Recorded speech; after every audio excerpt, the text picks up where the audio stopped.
ตั้งแต่ปี67เดือนมกราเป็นต้นไปนะเจ้าหรือว่ามันตึกเดือนเนี่ยเจ้า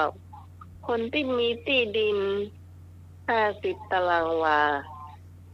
เปิ้นมาฮือแล้วเนอะคุณผู้ฟังเปิ้นยกเลิกเลยเออ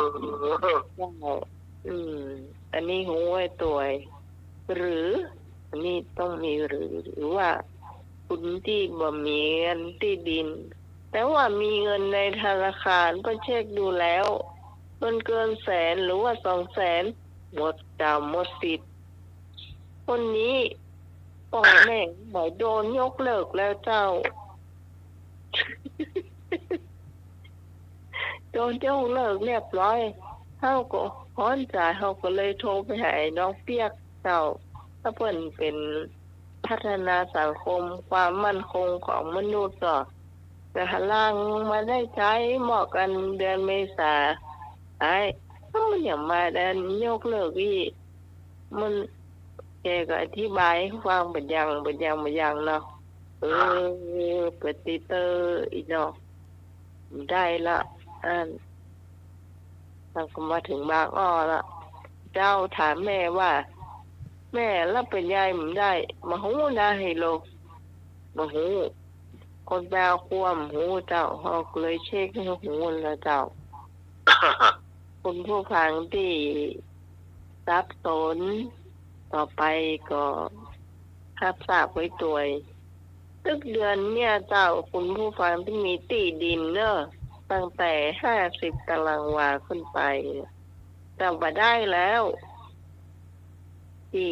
บาท300 บาทนะไอ้หน่วยเหมือนกันเจ้าไอ้หน่วยมีคันใด5ขั้นก็ได้ละโอ้ผม ปลูกตั้งเวลา คันใด5 ขั้นครับ อ้าว ปลูกตั้งเวลาตีเนาะ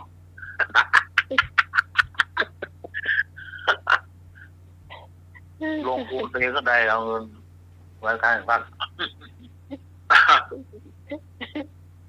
จ้า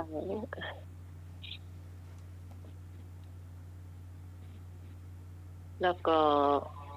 การสมัครมีอย่าง เจ้ามีอยู่ ประ เจ้า ชาสัมพันธ์เล็กน้อยเนาะ อาจารย์เอาเริ่มต้นสอนนิทานก่อนเนาะหัวข้ารับอ่ะ ผู้นี้คณะสงฆ์จังหวัดเชียงใหม่ได้ร่วมทำบุญบำเพ็ญกุศลศพพระอาจารย์พระประหลัดวีรยุทธทีละวังโส อดีตเลขานุการเจ้าคณะอำเภอเวียงแหงณวัดกองลมตำบลเวียงแหงอำเภอเวียงแหงจังหวัดเชียงใหม่ผู้นี้คณะสงฆ์จังหวัดเชียงใหม่แล้วก็ทั้งอำเภอเนาะก็มาร่วม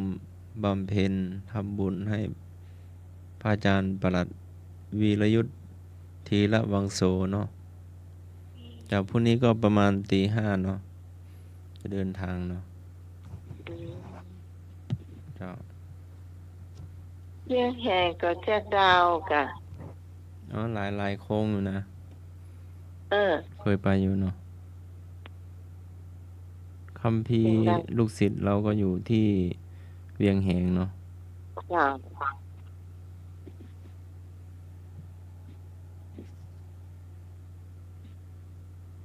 ก็วันที่ 7ก็สอบธรรมศึกษาเนาะช่วงนี้ก็แต่ละโรงเรียนแต่ละครูบาอาจารย์ก็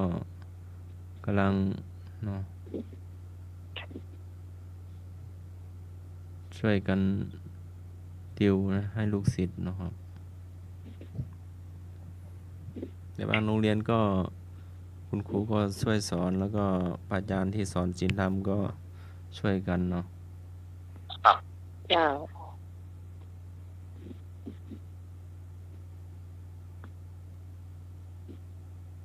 เจ้าต่อไปเขาจะให้ ที่จำได้ อาจารย์เราว่าประโยชน์นั้นเล่านิทานก่อนเนาะ ครับ อืม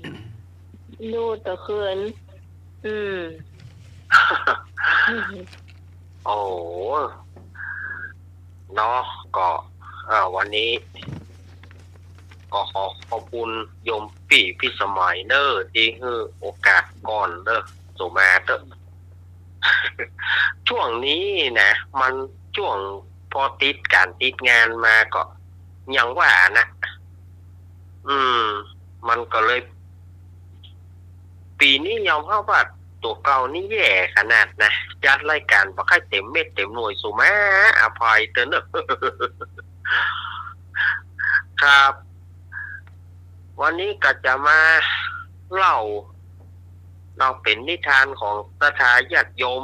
เป็นนิทานธรรมตถาญาติโยมขอไว้เมื่อละก่อนอื่นก็จะไปลืมสถาญาติโยมวันที่11นี่ก็เปิ้นจะสืบชะตาที่วัดปากกลางเจริญตอนเจ้าประมาณ 9 โมงเปิ้นจะมีการสืบชะตาแล้วก็ถวายทานห้องน้ำวัดปากกลางเจริญตำบลดอยหล่ออำเภอดอยหล่อจังหวัดเชียงใหม่แล้วก็ภาคค่ำ 6 โมงไปต้นไปเปิ้นจะมีการสวดอิติปิโส108 จบที่วัดปากกลางเจริญตำบลดอยหล่ออำเภอดอยหล่อจังหวัดเชียงใหม่ก็น้อมเจริญปอนแล้วก็12 ถึง 22 ธันวาคมก็ที่วัดม่อนฤาษีอันนี้ก็ตำบลดอยหล่อเหมือนกันวัดของหลวงพ่อสุเมธธรรมเสวีเปิ้นจะมีการเข้าปริวาสกรรม หรืออู้ง่ายๆก็เข้ากรรมของตู้เจ้า12 ถึง 22เป็นประเพณีเข้าปริวาสของเปิ้นกุปีแล้วก็น้อมเจริญปอนศรัทธาญาติโยมไปร่วมกินร่วมทานกันเนาะวันนี้ก็จะได้มาเล่านิทานธรรมที่ญาติโยมขอไว้ก็คือเรื่องสองหัวกับตัวเดียวเนาะบางทีก็ได้เล่ามาหลายเตื้อละแต่ว่าศรัทธาญาติโยมเปิ้นก็ขอแถมเมื่อญาติโยมขอเข้ามาก็จัดไปนะเรื่องสองหัวกับตัวเดียวเป็นจะได้เพื่อถึงห้องว่าสองหัวกับตัวเดียวเรื่องมันมีอย่างศรัทธาญาติโยมในป่าเปิ้นว่าป่าหิมพานต์มีหงส์ประหลาดตัวหนึ่งมันเกิดมาแต่ตัวมันแฝด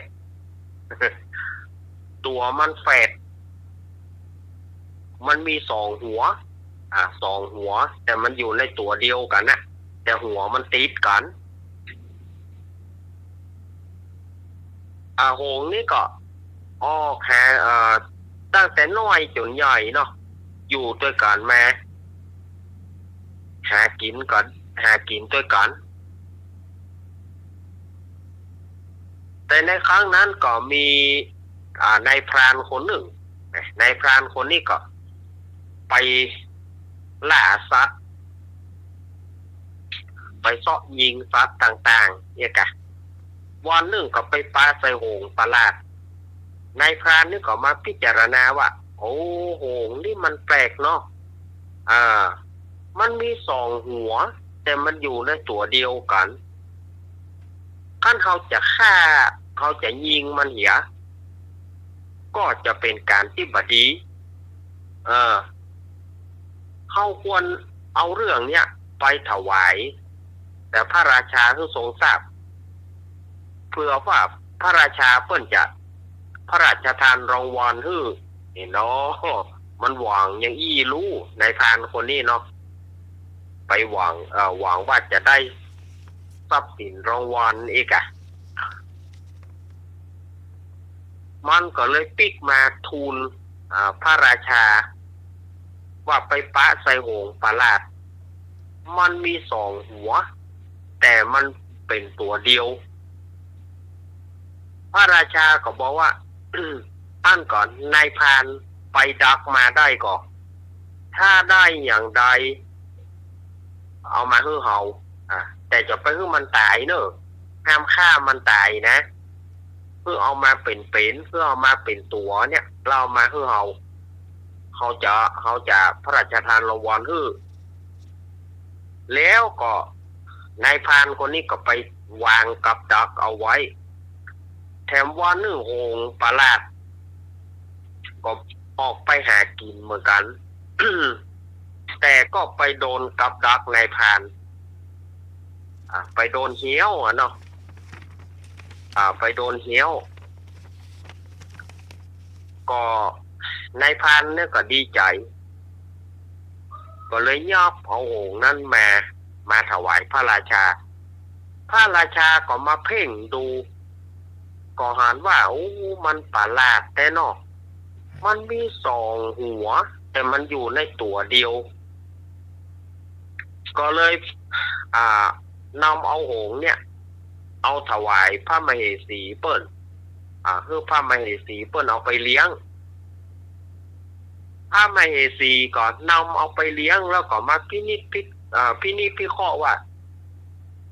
ถ้าเอาคือโหงสองหัวแยกจากกันน่าจะดีน่าจะน่าฮักกว่าแล้วมันบ่ต้องลู่กันกิน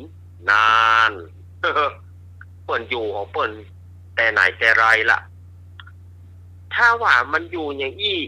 มันจะลู่กันกินมันจะแย่งกันกินเนี่ยได้คือมันแยกออกจากกันมันจะได้งามมันจะได้เป็นตัวภายตัวมันพระมเหสีนี่ก็ไปทูลพระราชาขอให้โหงเนี่ยแยกออกจากกันแต่บ่ให้มันตายอย่างเงี้ยจะได้พระราชาก็มันจะทำได้ก่อนนี่ที่จะให้โหงสองหัวนี่แยกออกจากกันแต่บ่ให้ตายเกาหัวเนาะเกาหัวลงปิ้นนะจะเงี้ยจะได้แฮก็เลยปรึกษาเสนาอามาตย์ภายสามารถที่จะทำให้โหงสองหัวเนี่ยให้มันแยกจากกันแต่บ่ให้ตายภายทำได้พ้องทีนี้คนได้กับลูกลิกหัวล่ะคนได้กับเบาแต่ก็มีอามาตย์คนหนึ่งเนี่ยอามาตย์คนนี้นี่ก็เลี่ยมพอสมควรนะเนาะ เลี่ยมพอสมควรนะข้าพระองค์ขอฮับอาสาพระเจ้าค่ะนี่หรอพอมันเอาไปแล้วพอเอาไปถึงบ้านมันก็มากึศใจจะได้ดีฮับงานฮับพระราชามาละอย่างเงี้ยจะได้นี่กำนี่ที่ว่าจะให้โหงเนี่ยแยกออกจากกันแต่บ่ให้ตายคันจะพาก็มันจะตายอย่างเงี้ยจะได้เนาะที่บ่ให้มันตายแน่ตัวฮับงานเปิ้นหรอฮับงานเปิ้นนี้ที่นี่อามาตย์คนนี้มันก็มาออกไอเดียมันก็เกิดไอเดียขึ้นมาว่ามันไปยากยัง ถ้าโหงหัวหนึ่งรับ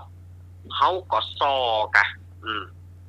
เขาก็ซอโหงหัวนั้นเพื่อจังกันนะมันแผ่นมันไปอี้ลูก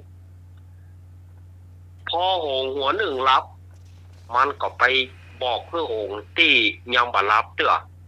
บอกว่าจะว่าอย่างใดก็ได้ว่าอย่างใดก็ได้เพื่อโหงหัวนั้นโคตรถ้าโหงหัวนั้นโคตรแล้วมันจะได้แยกออกจากกันสู่ก็จะได้หากินได้สะดวกบ่ต้องมาลู่กันกินบ่ต้องมาหายใจห่วมดังกัน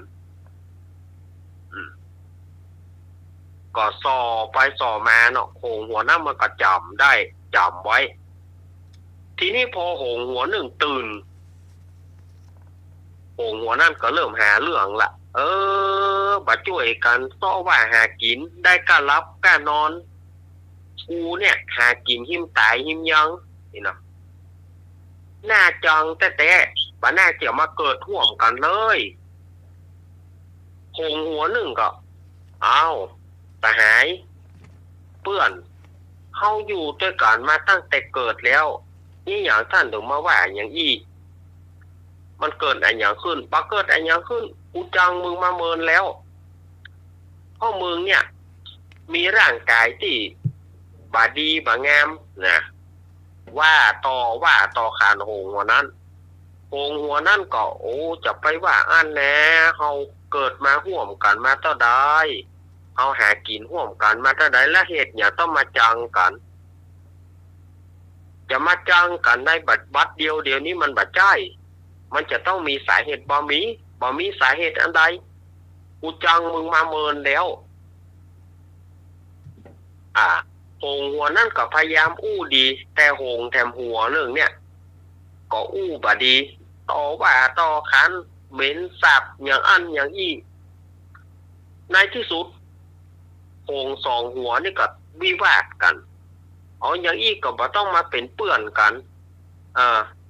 ในก็จังกันแล้วก็ตีกัน โหงสองหัวนี่นะตีกันซับกันจิกกันในที่สุดก็แยกออกจากกันเมื่อแยกออกจากกันอำมาตย์คนนี้ก็ดีใจล่ะมันแยกออกจากกันละก็เลยเอาปิ๊กไปถวายพระราชาพระราชาก็ทรงถามว่าท่านอำมาตย์ท่านเนี่ยจะใดที่คือโหงสองหัวนี่แยกออกจากกันอำมาตย์คนนี้ก็เล่าให้ฟังพระราชาสะดุ้งโอ้โหงเปิ้นอยู่ด้วยกันมาความมีปัญหาใดๆก็เป็นพ่อเฮานี่แหละที่ทำเมื่อเขาต้องแยกออกจากกันจะให้เขาคืนดีกันใหม่ก็เป็นไปบ่ได้จะเอามาเตาะจะเอามาเตาะมาติดกันก็บ่สามารถที่จะทำได้แล้วก็ได้แต่เศร้าใจก็เลยสั่งให้ปล่อยหงส์ทั้งสองตัวนี้ไปแล้วก็ตั้งแต่นั้นพระราชาองค์นี้ก็เพื่อปล่อยสัตว์ต่างๆที่เอาขังเอาอย่างไว้ปล่อยไปทั้งหมดแล้วก็สละราชสมบัติออกไปบวชเป็นพระฤาษีอันนี้แหละสถาญาติโยมกรรมซอกรรมเสียดกรรมซอกรรมเสียดมันไปที่ไหนก็ยุ่งที่นั่นเอาเรื่องบ้านเหนือไปสอบ้านใต้เอาเรื่องบ้านใต้ไปสอบ้านเหนือในที่สุดเปิ้นบ่ฮู้เรื่องฮู้ราวก็ต้องมาพิจใจกันพิจใจกันโดยที่บัดใจหอมใจหูเนาะอันนี้ก็เป็นนิทานที่สถาญาติโยมขอไว้อาตมาก็ได้นำเอามาเล่าคือสถาญาติโยมได้ฟังกันก็หวังว่าสถาญาติโยมที่เปิ้นขอมาก็คงจะได้ฟังแล้วเนาะเรื่องของโหงสองหัวตัวเดียว ถ้ามันมีแต่ก็เนาะเอาออกโซเชียลนะเนาะเอาลงโซเชียลน่าจะดีเนาะถ้ามันมีอย่างอ่านแต่นะณสถาญาติโยมอาตมาภาพก็ช่วงนี้ก็ขอสุแม่อภัยเนอร์เนาะเอาไว้วันใหม่ก็มาอยู่ให้มันเต็มๆเนาะวันนี้ก็ขอขอบคุณท่านอาจารย์วิศวัฒน์นะครับผมแล้วก็ขอขอบคุณโยมพี่พิสมัยเนอร์ที่ให้โอกาสเนาะขอบคุณยังเจ้าขอขอบคุณท่านอาจารย์สมัครด้วยนะครับขอบคุณหน่วยเนอร์ครับผมครับการครับแล้วก็อนุโมทนาสถาญาติโยมที่ได้เปิดวิทยุเข้าฟังเนาะจะไปหมุนขึ้นหนีไปไหนเนอรายการของเรายังมีต่อไปจนถึงเที่ยงคืนเนาะขอสถาญาติโยมฟังธรรมะได้คะแนนตัวเนอร์ธรรมะได้คะแนนตัวเนอร์ฝ่ายตอบถูกเป๊ะก็ได้3คะแนนแล้วก็ที่รองที่2มาก็ได้2รองที่1แล้วก็รองที่1ก็ได้1คะแนนแล้วก็ถ้า1ก็ได้1คะแนนเอาคะแนนไปที่ด้วยก็ได้1มดเจ้าแต่ว่าขอทดสอบคำตอบเนี่ยอู้ไปตัวดอมเจ้าว่าขอไข่ก็ขอไข่แล้วคืออย่างนี้นะขอ ต้องเอารายละเอียดที่ รายละเอียด เนาะ ด้วย ครับเอารายละเอียดโดย การสมัครนี่เอาพื้นฐานค่อนข้างที่จะมีกขคงแล้วก็เอารายละเอียดมานะครับ จะได้ก็สถานจะยกฟังกันต่อเนอะขอเจริญพร ขอบคุณเจ้า ก็มีประชาสัมพันธ์อยู่เนาะ ฮะ ก็วันนี้ก็ประชุมกรรมการวัดไฟหินเนาะก็พระอาจารย์เลียว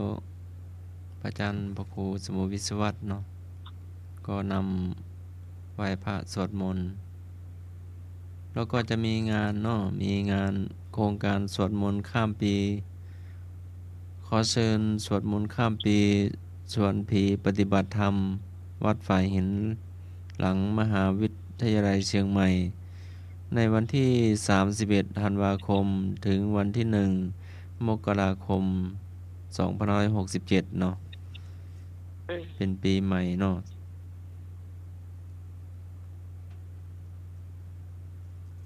ก็มีปฏิบัติธรรมก็รายละเอียด ก็จนถึงตอนเช้านู่นเนาะถึงวันที่ 1 มกราก็เริ่มตั้งแต่เวลา 8 นาฬิกาถึง 9 นาฬิกาลงทะเบียนร่วมปฏิบัติธรรมญาติผู้วายชนและผู้วายชน เวลา 9 นาฬิกาพระอาจารย์พระครูสมุวิศวัตวรกิจโจกล่าวเปิดพร้อมการปฏิบัติข้อวัด เวลา 9 นาฬิกา 30 นาทีสอนพระกรรมฐานพร้อมนำขึ้นกรรมฐาน เวลา 10 นาฬิกา 30 นาทีพักเตรียมอาหารหวานคาวเพื่อนำไปประจำกู่สุสานของแต่ละคนพร้อมโยงได้สายศีลพอถึงเวลา 11 นาฬิกาถวายภัตตาหารเพลพร้อมจุดธูปตามกู่รอธูปดับค่อยยกกลับเวลา 11 นาฬิกา 30 นาทีลงทานเปิดอย่างเป็นทางการ เวลา 13 นาฬิการวมกันที่ศาลาแจกเต็นท์สมาธิเบิกอุปกรณ์ยาสีฟันแปรงฟันพอเวลา 13 นาฬิกา 30 นาทีเริ่มกรรมฐาน เวลา 14 นาฬิกา 30 นาทีออกกรรมฐาน เวลา 14 นาฬิกา 30 นาที 15 นาทีทำความสะอาดบริเวณกู่กลางเต็นท์กรรมฐานพร้อมวางอุปกรณ์ส่วนตัว เวลา 15 นาฬิกา 15 นาฬิกาถึง 17 นาฬิกาพักตามอัธยาศัยประกอบสรีระจิตรับน้ำปานะและปรมัตถ์เวลา 18 นาฬิกาสมาทานศีล 8 และทำวัดตามกู่ของตน เวลา 18 นาฬิกา 15 นาทีจุดธูป1 ดอกพร้อมเทียนทำตามพระวิทยากรกล่าวพร้อมทำวัดสวดมนต์เย็นเวลา 19 นาฬิกานั่งสมาธิเวลา 20 นาฬิกาออกกรรมฐานพักสรีระเวลา 20 นาฬิกา 30 นาทีมาพร้อมกันที่ศาลาจุดธูปดอกที่ 2 ทิ้งไว้ที่กู่เวลา 21 นาฬิกาฟังบรรยายธรรมสลับสวดมนต์ตอบข้อซักถามเวลา 23 นาฬิกาเข้ากรรมฐานเปิดโอกาสให้ผู้ร่วมปฏิบัติอธิษฐานจิตต่อผู้วายชนทำกตัญญูตาเวลา 23.30 นาทีเริ่มสวดมนต์ชุด 2 จนถึงเวลา 00 น 09 น นาฬิกาเข้าสู่ช่วงอโหสิกรรมเวลา 00.30 นาทีหลวงพี่เดียวนำอโหสิกรรมแบบเต็มกำลังเวลา 1 นาฬิกา 30 นาทีพระภิกษุร่วมสัมโมทนิยกถาอวยพรญาติโยมเสร็จพิธีท่านใดจะนั่งสมาธิต่อที่กู่ก็ได้เมื่อวันที่ 1 มกราคมเวลา 7 โมงเช้า 30 นาทีร่วมกันถวายภัตตาหารเช้าทุกปีก็แม่หลวงศรัทธาชาวบ้านครูนักเรียนก็จะตักบาตรที่โรงเรียนเชิงดอยเนาะก็จะมาร่วมกันทำบุญตักบาตรที่บนวัดฝ่ายหิน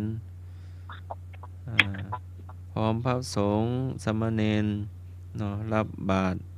พร้อมจัดอาหารเช้าวางไว้ที่หน้ากูเนาะแต่ละของตนและตามลำดับขั้นตอนจนธูปหมดดอกจึงลาพอเวลา 8:30 นาทีของวันที่ 1 มกราคม 2567 เนาะเป็นปีใหม่วันใหม่ละหลังจากรับประทานอาหารเช้าเสร็จก็พระสงฆ์ก็ให้ศีลให้พรเนาะก็เป็นอันพิธีจบเนาะก็นำโดยพระอาจารย์เลียวร้อนเนาะแล้วก็อีกงานหนึ่งเนาะกีฬาบ้านฝายหินครั้งที่1เนาะเพื่อความสามัคคีอันดีเกิดในชุมชนของบ้านเราบ้านเหนือบ้านใต้เนาะมีเพื่อเป็นเอกลักษณ์ในเฉพาะถิ่นก็มีการแข่งซูเปอร์โคนเรียนแบบรถใช้แบบพลังธรรมชาติไหลลงดอยเนาะ3เป็นการทดสอบออกร้านหรือว่าทำแบบชุมชนเนาะหมู่บ้านได้ทำกับข้าวอย่างละชุดละ20 บาทแบบบ้านๆเนาะ4วัดฝายหินเป็นศูนย์กลางในการทำชุมชนอยู่ในกติกาเนาะก็เพื่อจะได้สามัคคีกันเนาะก็ในวันอาทิตย์ของสัปดาห์สุดท้ายของเดือนมกราคม 2567 เนาะก็จะมีการแข่งกีฬาต่างๆเนาะนี่ก็พระอาจารย์เดียวจะนำมีกีฬาเตะปิ๊บมีหลายๆอย่างอยู่เนาะประมาณ 3-4 อย่างกีฬากินแหลกกีฬามวยตับจากกีฬาปิดตาตีหม้อเนาะก็พระอาจารย์เลียวก็จะนำเนาะเพื่อบ้านวัดโรงเรียนเนาะก็เป็นอันหนึ่งอันเดียวกันก็เพื่อความสามัคคีเนาะญาติโยมท่านใดจะมาร่วมได้ก็ได้เนาะเจ้า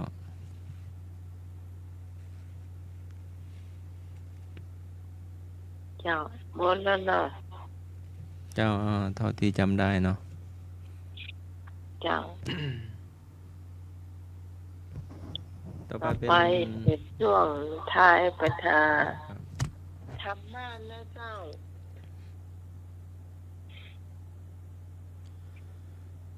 ประธาน ปัญหาวิชาเบญจศีลเบญจธรรมวินัยเนาะสำหรับละอ่อนที่จะสอบพระมาศึกษาเนาะถามว่าข้อใดเป็นพื้นฐานให้มนุษย์มีระเบียบวินัยกทานขอศีลคอสมาธิงอปัญญาถามว่าข้อใดเป็นพื้นฐานให้มนุษย์มีระเบียบวินัยกทานขอศีลคอสมาธิงอปัญญาวิชาเบญจศีลเบญจธรรมวินัยธรรมศึกษาสันติระดับอนุบาลเจ้าจะลองตอบขอใครเจ้าศีลเป็นพื้นฐานเจ้าพี่พรอัน เจ้า ยกคะแนนตัวนะเจ้าพี่พรเจ้าตะกี้ช่วงของเพลงแม่บุญได้12 คะแนนนะเจ้าจ้าพี่แตงจ้าพี่แตงก็ตอบข้อขอไข่จ้าศีลจ้าเพลงนั่นตอบไม่ได้สักเพลงนะเป็นยัง ฟังจ้าเพลงเก่าเนาะอันนี้เพลงรู้แต่ชื่อคนร้องตอนเป็นเด็กไม่เคยฟังเนาะสมัยก็เพิ่งเคยได้ยินเนาะมาตรการเชิญสมัครจ้าอันไม่เคยฟังก็ได้ฟังเนาะจ้าสวัสดีน้องใหม่จ้าสวัสดีเจ้ามาแล้วจ้าสวัสดีไอ้หนูจ้า ดีครับผม ฟังอยู่แต่ตอบไม่ได้สักเพลง อืม ตอบข้อขอไข่นะจ๊ะ ครับ เขียน ขอไข่นอก จ้ะ เจ้า ขอไข่ขอไข่ขอไข่ แบบนี้เจ้าสวยเจ้าเนาะ แล้วก็ขอไข่เด้อ ไอ้บัวขอไข่นะครับเนาะ ใช่แล้วต้องตอบด้วยว่าคืออย่างเจ้า ศิล เจ้า อันนี้ต้องตอบนี้เจ้าไม่ใช่ว่าก๊อปปี้อย่างเดียวนะ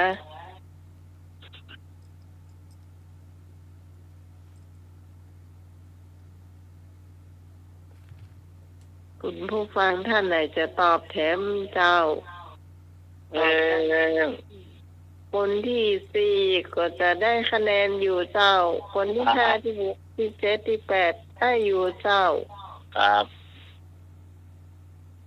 ตอบมาเลย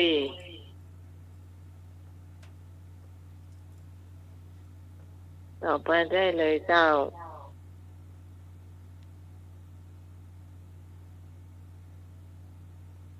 มีแถบกอไอ้บ่าวดอกแดงหายไปไหนเนี่ย ไอ้นึกเหรอ รับกันแล้วก็ เนาะ ผมเลือกโบนาวงศ์ อย่างไรก็บดีเนาะเอาเพื่อนสำเนรรักปัญโยนันท์เล่านิทานก่อน ครับ เขาก็จะรับเอียนะครับ เฮาเมื่อเป็นเล่าควันเปิ้นก็จะรับเหมเหมาะเนี่ย หนึ่ง เจ้า ดีแล้วได้เล่าก่อนดีละ ท่านสมัครครับ โอ้อายดอกเขียวมาละ ครับเมาครับวัดครับวัดประชารัฐครับเพื่อจะมาตรวจมันผูก อ๋อของอำเภอ เลิกเกตครับ ปะสะเก็ดในอำเภอเมืองนี่ ได้มาท่านสมัครครับ ตอบข้อกอไก่เนาะ ขอไข่ครับ อ๋อค่ะ ขอไข่ ครับสวัสดีใหม่ตัวนี้ให้มีตัวนะครับ เจ้าสวัสดีเจ้าไอ้บ่าวดอกแดงเจ้า แล้วแม่สุพีทล่ะมีไหนเนี่ยเสียงหวานๆท้องแล้วนะแม่สุพีทหายไปไหน เอลต้า จะมาลูกมาตะกร้ากรุงเทพว่ะ เครื่องเทพวะ อืม ไปหลายวัน เปิดนาเชียงใหม่โลโลกไปอย่างกรุงเทพเต็มหมด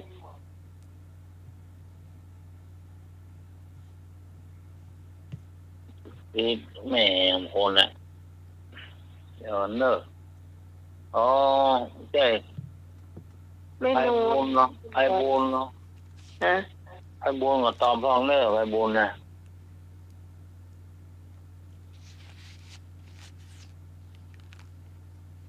ไอ้บุญฟังอยู่ติดการที่งานนักอะงานปุ้นงานไว้เนาะ เจ้าเฉลยเจ้าเนาะข้อนี้จะได้ตีถูกต้องนี่ถ้าอยู่ในใจน้องใหม่ตะกี้นี่มันคือข้อสี่นั่นแหละคนเท้าถ้ามันมีศีลมันตึงอยู่ได้เจ้า ครับ ศีลห้านี่อยู่ได้ตลอด ครับ กี่ปีก็ศีลห้านั่นละ ครั เจ้า บ ข้อละข้อแรกข้อหนึ่งก็ยังดีเนาะ ห้าข้อเนี่ย ครับ มาถูกห้าข้อเนี่ยก็ยุ่มได้นะครับ เจ้า ว่าสีหน้าผมมีแล้วมีสี ข้อใดเป็นพื้นฐานให้มนุษย์มีระเบียบวินัย ข้อศีล ขอไข่ คุณผู้ฟังที่พรได้3 คะแนนนะเจ้า ครับ ก็พี่ก่อนได้2 คะแนนเจ้า ครับ คนที่3 แม่บุญ แม่บูนได้1 คะแนน ไอ้บ่าวดอกแดงได้1 คะแนนนะเจ้ายกไว้ตัวด้วยพอเนอะข้อต่อไปเจ้า ข้อใดไม่ใช่ประโยชน์ของวินัย ก็มีระเบียบ ขอมีความเดือดร้อน ขอมีความปลอดภัย งอสงบ ข้อใดไม่ใช่ประโยชน์ของวินัย ก็มีระเบียบ ขอมีความเดือดร้อน ขอปลอดภัย งอสงบสุข ไม่ใช่นะเจ้าคุณผู้ฟัง เจ้าก็ตอบขอไข่เจ้ากราบไหว้สาพระอาจารย์เจ้ากราบไหว้สาพระอาจารย์สมัครเจ้า จ้าพี่พอ สวัสดีน้องใหม่เจ้า สวัสดีลุงใหม่เจ้า พอใครขึ้น ครับสวัสดีครับผมพรครับ พี่พรจำได้ก็เจ้า วางสายไปแล้วถ้าตอบได้ก็คือเต็มๆนะเจ้าเนาะ ฮัลโหล พี่กรจ้าพี่กรตอบข้อขอไข่จ้าเดือดร้อนจ้า เดือดร้อน เดือดร้อนเนาะ เจ้า สวัสดีน้องงานสวัสดีแม่บุญเนอสวัสดีบ่าวดอกแดงจ้าไอ้นึกมีไหนเนื้อมาช่วยกันตอบปัญหาเด้อจะได้ทำบุญด้วยกันเด้อ ครับอยู่ด้วยกันนี่นะเจ้าเนี่ยอาจารย์นี่ลากว่าเอาเจ้า2 คนอยู่ด้วยกันจะดีอ่ะ เจ้า ขอไข่เดือดร้อนเด้อ ขอไข่เนาะ เจ้า ครับ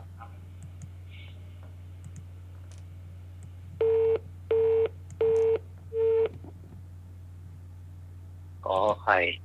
เดือดร้อน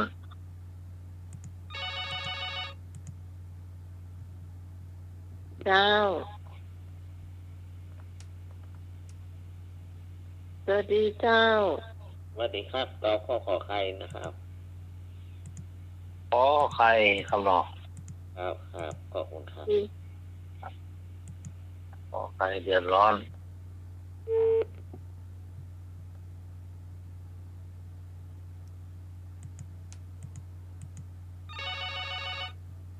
สายที่5เจ้า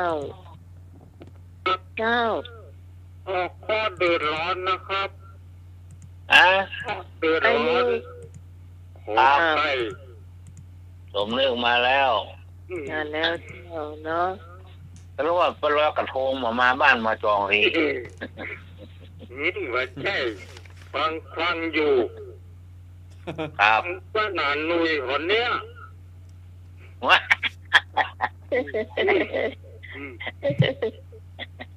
ก็เดินแน่ตอบมา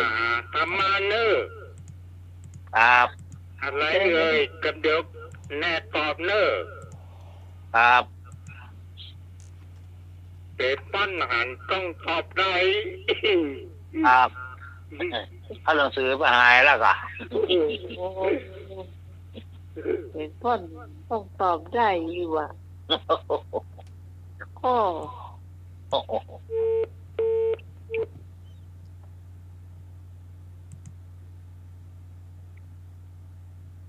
เช่นเลยเจ้า เฉลย ข้อใดไม่ใช่ประโยชน์ของวินัย ตอบมีความเดือดร้อน ขอไข่ ขอไข่ถูกต้อง คะแนนเจ้าพี่กรณ์ได้2 คะแนนเจ้า ครับ พี่บุญได้1ไอ้บ่าวดอกแดงได้1ไอ้นึกได้เห็ม1เจ้าเจ้ามันทำเล่นกันได้หลาย1 ก็ได้นั่ง ครับ เนี่ยครับนั่งตกลงอีกทุกวันนี้มันยังอ่อนเนาะ มา2 ข้อได้ต่อเอกนะฮะ อืม มาข้อต่อไปเจ้า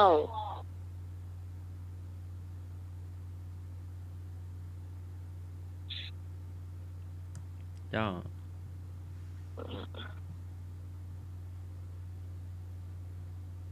หม่นนะของธรรมะธรรมโมเลยหม่นเรื่องเป็นเราว เจ้า อันนี้เป็นวิชาวินัยบัญญัติ นักธรรมชั้นโท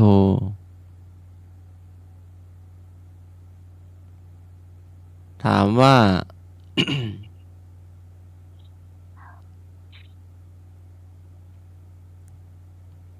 ถามว่า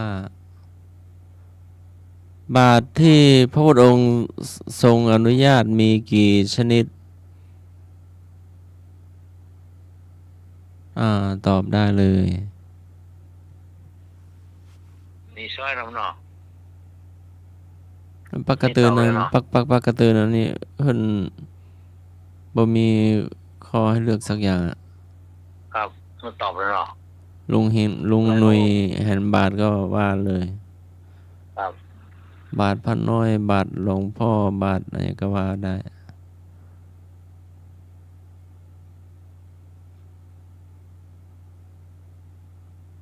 ว่า ตอบได้เลยเจ้า ตอบได้เลยตามความเข้าใจที่คุณผู้ฟังเข้าใจนะเจ้าเอาเคยหันเปิ้นบินทบาทจะใดเนาะ บาทที่พระองค์ทรงอนุญาตมีกี่ชนิดอย่างอะไรบ้าง บาท ว่า เคยเห็นก็ว่ามาได้เลยเนาะบาทน้อยบาทใหญ่ บาทที่พระน้อยตัวลุงกลุ่มบินทบาททุกวัน ราชการครับ เจริญพร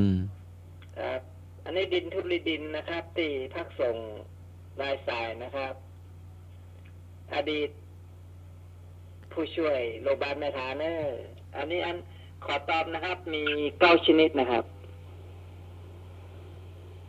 มี อันไหน ใหญ่ มีขนาดใหญ่กลางเล็กแต่แยกแต่แห่งอย่างละ3 ชนิดครับแบบอย่างเล็กกลางใหญ่เนาะรวมแล้ว ทุกอย่างนี้รวมแล้วเป็น9 ชนิดเถิดจ้ะตีนะครับ ครับผม นี่จากไหนเจ้า ป้านเมธา ไม่ทาละปูนเนาะ ครับ อืม เมธาขอบคุณครับ โอ้ดีอกดีใจ เจ้าก็ตอบว่าถึงเล็ก 9 ชนิด ถึงใหญ่เนาะเจ้า เจ้า เอามันมี9 ชนิด3มีเก้าแก่น3 ชนิด มีใหญ่3 กลาง3 น้อย3 เจ้า ครับ ชนิดเจ้า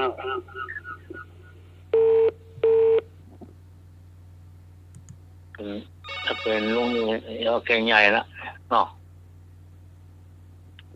เจ้าสวัสดีเจ้า พี่พรก็ตอบ9เหมือนกันเนาะใหญ่3 กลาง3 เล็ก3เหมือนกันเจ้า ครับ เจ้า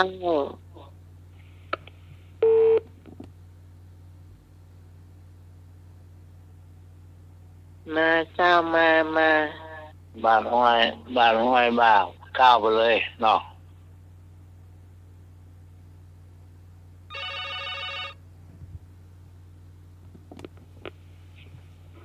จ้าพี่การจ้า เจ้า การก็ตอบเหมือนกันนั่นแหละไก่ก็ใหญ่3 กลาง3 เล็ก3 9จ้ะ ครับ นี่พี่การไม่รู้ว่าอันใจที่จริงๆ เห็นเหมือนมือแค่4อย่างเงี้ย แต่ก็ตอบตามเข้าไปนะใหญ่3 กลาง3 เล็ก3จ้ะ ครับ เป็น9จ้ะ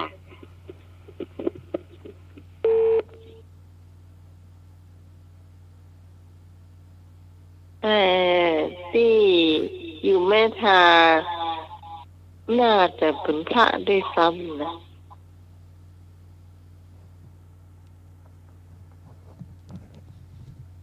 ถ้าตามความเข้าใจของน้องใหม่เนี่ยถ้าบอกอ่านจะบอกรู้ละเอียดถึงขนาดนี้นะ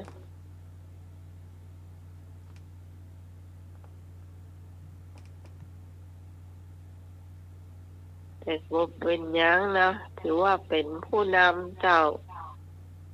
ถูกต้องเนอะเป็นผู้นำนะเจ้าเนนก็ตอบได้เจ้าตุ้ลุงก็ตอบได้เหมือนกันเจ้าถือว่าเฮียนนะเจ้าเนาะความรู้เนาะความรู้การ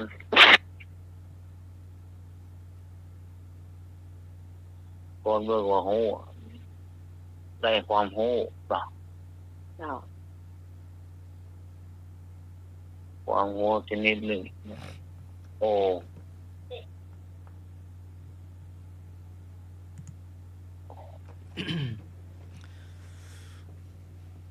บาทที่พระองค์ทรงอนุญาตมีกี่ชนิดอะไรบ้างมี2ชนิดคือบาทดินเผา2บาทเหล็กบาทที่ทรงอนุญาตมี2ชนิดคือบาทดินเผากับบาทเหล็กที่ทรงห้าม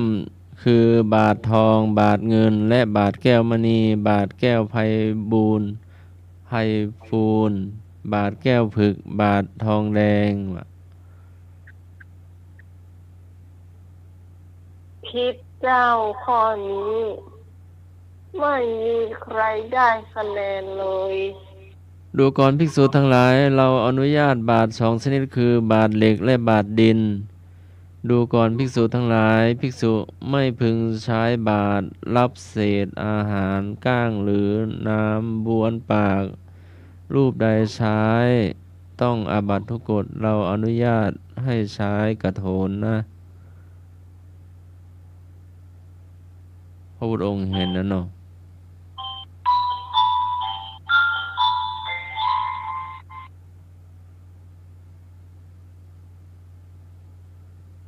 เดี๋ยวข้อต่อไปเนาะเดี๋ยวจะเรียนโทรศัพท์เดี๋ยวน้าใหม่โทรเข้าไปท่านสมัครเองเนอะจะเดี๋ยวโทรกลับนะเป็นอย่างนี้ทำโมชั่นไว้เอาไว้เนาะท่านสมัครกดรับได้เลยเนาะได้นะครับแล้วกันครับ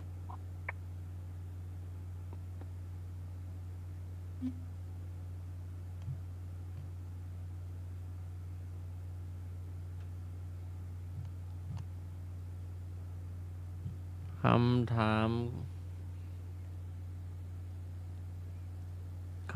ามต่อมา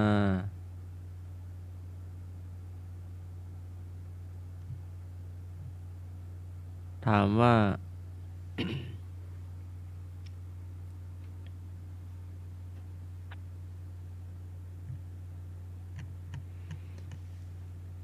เป็นวิชาธรรมะนักธรรมชั้นเอกถามว่าคำว่ามารและบ่วงแห่งมารหมายถึงอะไรคำว่ามารและบ่วงแห่งมารหมายถึงอะไรอันนี้ก็ให้เพื่อนให้ตอบคนเดียวเนาะ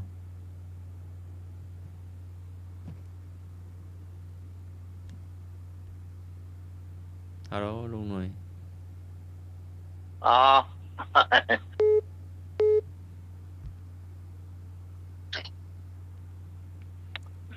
นักธรรมชั้นเอกจะยากขึ้นมันก็คล้ายๆคลึงกันเนาะมันคือตอบตามความเข้าใจเนาะเป็นสิ่งที่กีดขวาง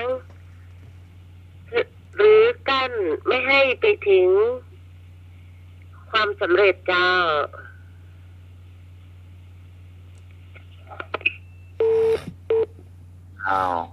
ยอมแล้วน้องหมันใต้เห็นอันหนึ่งก็คือ ก่อนพระราหุลเพิ่นคลอดออกมา แล้ว แล้วเจ้าชาย ครับนมัสการนะครับ ออกบวช ตะกี้แม่นแล้วครับ บาทอันมันเป็นยุคเดียว เข้าใจผิดครับชนิด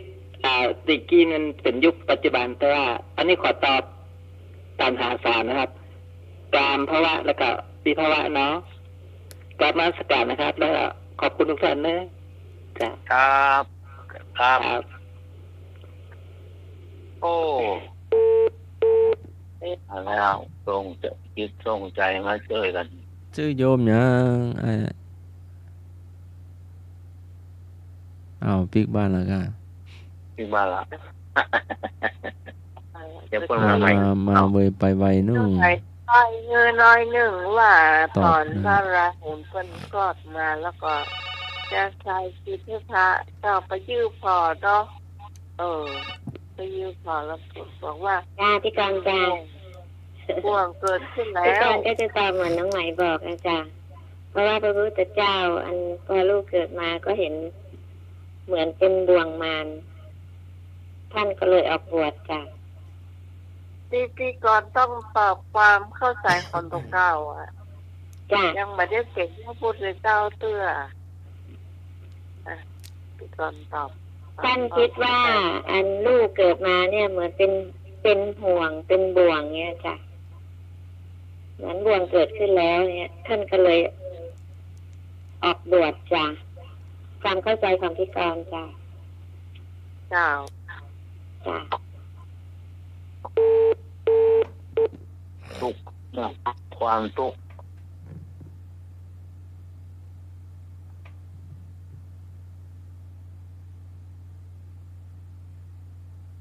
มีทองมีเงินก็ทุกข์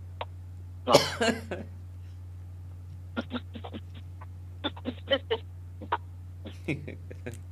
มีรถเก๋งใหม่ก็ทุกข์มีบ้านมีจองก็ทุกข์ ก็มีกระตุกเนาะมีกระตุก ครับ ก็ต้องรักษาดูแลเนาะ ครับมีของมีอย่างก็ทุกข์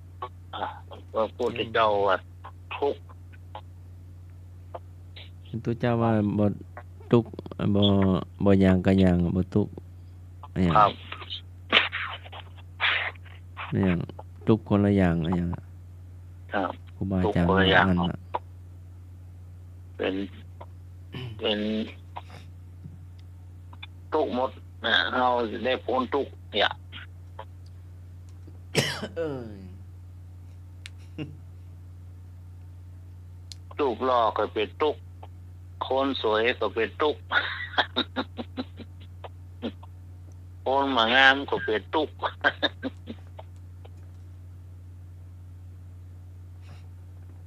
ทุกข์หมด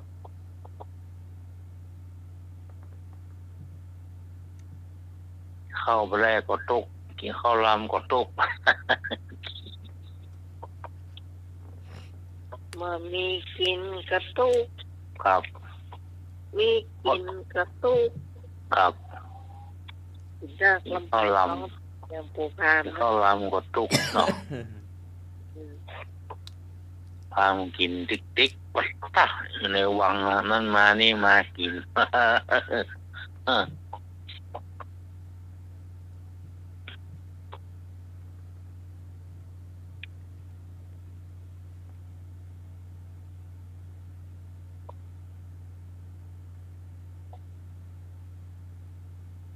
คำถามสักรอบเหรอเพื่อคุณผู้ฟังอาจจะเข้าใจลึกซึ้งกว่านี้ คำว่ามารและบ่วงแห่งมารหมายถึงอะหยังมันคือคนที่ชอบ มารและบ่วงมาร อืม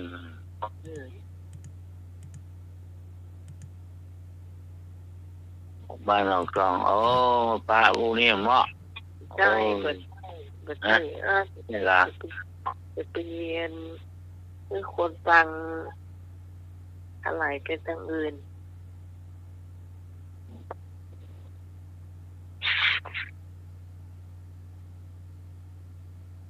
มาครับผมเชิญครับแถวจังมานพ่อง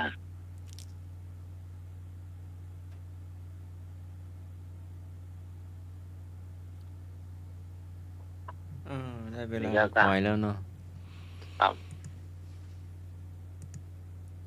คำว่ามารและบ่วงแห่งมารคืออะไร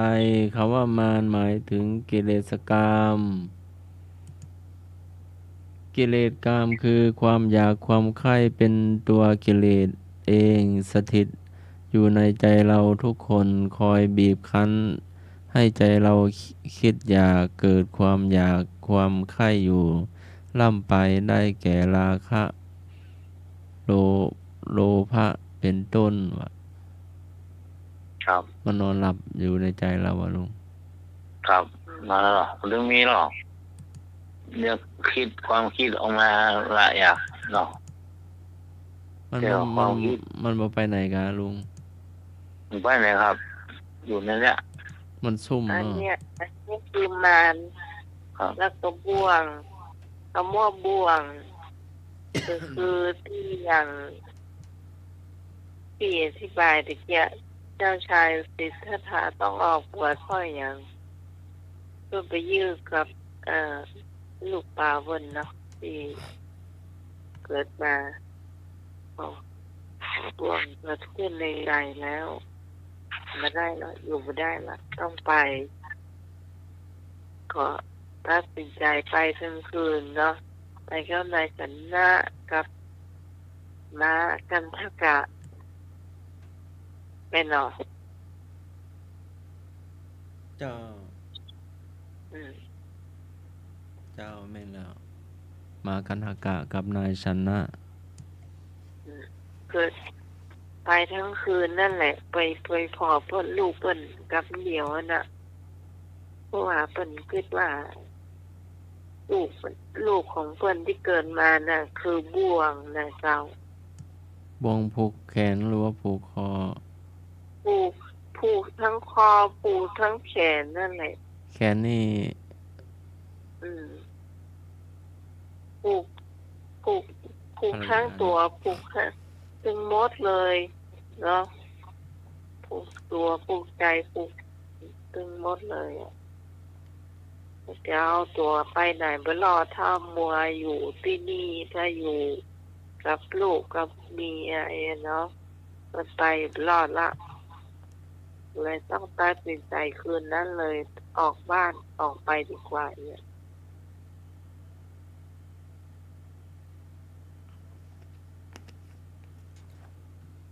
แล้วก็คำว่ามารหมายถึงกิเลสกามคือเจตสิกอันเศร้าหมองได้แก่ตัณหาราคะและอรติคำว่าบ่วงมารได้แก่วัตถุกามรูปเสียงกลิ่นรสสัมผัส อืม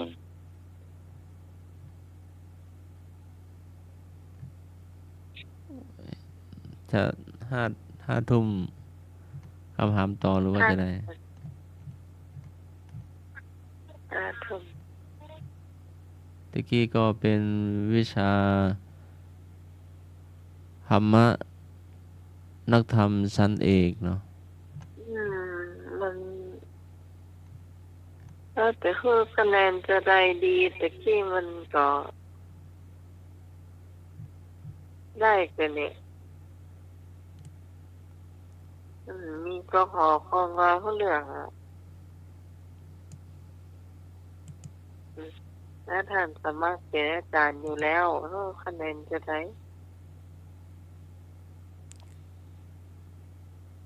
ก็ให้หนึ่งเลยก็ หนึ่ง ก็ตอบคนละมุมเนาะก็เป็นเรื่องเดียวกันเนาะมันก็ถูกแต่ว่าคำตอบมันก็ถูกมันก็อยู่ในเนื้อใน ใน ถึ ธรรง ม แม้มัน นี้ บักมดมันกับส่วนถูกหน่อยหนึ่ง เจ้า มีคนตอบมาพี่พรกับไผ อ้าย พี่พร อ้ายประจักษ์ แม่เพื่อใจาย บ้านหา เดี๋ยวพวกเอาหมูว่าขึ้นตื่นอย่างรายงานตัวมาตัวไอ้เนื้อเจ้า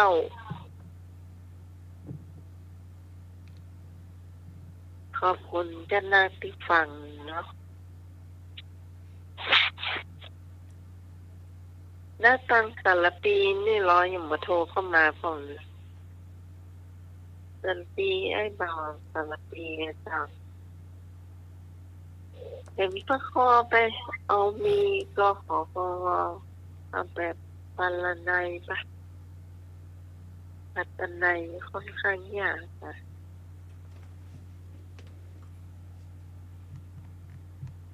ถ้าคนที่บอกเคยท่องแบบชนิดที่ว่าเหมือนไม่ต้องอย่างนักเหมือนที่ไป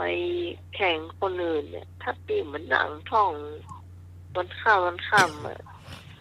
มีทางให้มันชนะแบบนี้โดยเฉพาะอันตรายเขาการแล้วนักทำเอกก็นักทำเอกแต่การเฮาอยู่วันยังขันอะเอาท่องล่ะนักทำเอกจังว่าสนดอกนี่แหละการปีจะบอกเออ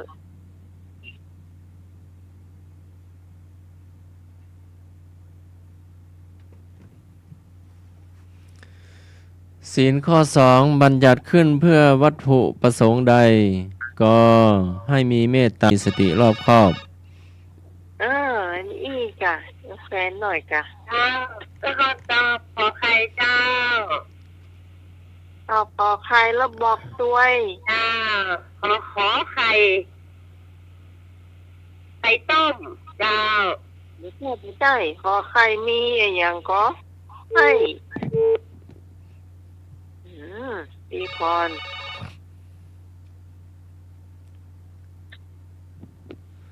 เจ้า ครับตอบข้อขอไข่ครับยังงี้ให้ง่ายหน่อย ให้ทำงานสุจริตเนาะ ครับ อ้ายบ่าวดอกแดง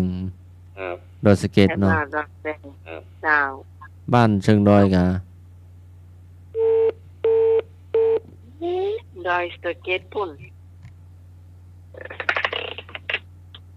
เป็นวิชาเบญจศีลเบญจธรรมวินัยธรรมศึกษาสันติระดับอุดม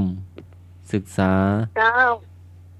จ้าพี่กรณ์จ้าพี่กรณ์ก็ตอบข้อขอไข่ค่ะทำงานสุจริตจ้า เจ้าต้องตอบเต็มเนาะ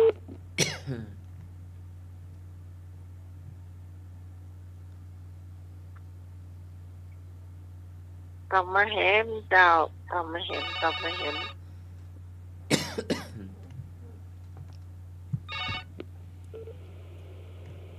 ปศาลนะครับอันขอตอบขอใครนะครับ เว้นลักทรัพย์ครับ อ้ายชื่อหยั เพื่ ง อันความอันนี้นะครับตีแน่ อ้ายชื่อหยังอยู่ไหน ส เนาะ วัสดีครับ ดินทุดินนะครับ อยู่สนามบิน ดูสนามบินเหรอ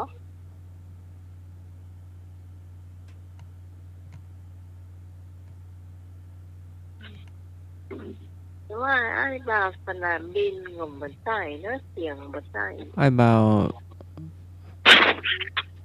ฟังวางไปแล้ว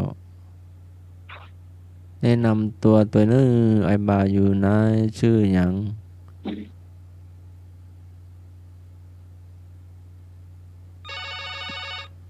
ตอบได้ตอบเก่งตอบนี่เนาะ เจ้า อันหายนี่พี่กรณ์เนี่ยแนนใช่สามเณรบินใช่หรือเปล่าล่ะแม่กรณ์เคยได้ยินโทรนะถ้าใช่ก็บอกว่าเป็นสามเณรเพราะว่าเขาให้ตอบได้จ้า เป็นไร กรณ์เคยได้ยินเสียงเนาะถ้าใช่ก็ บอกเขาไปเลยว่าเป็นสามเณรจ้ะ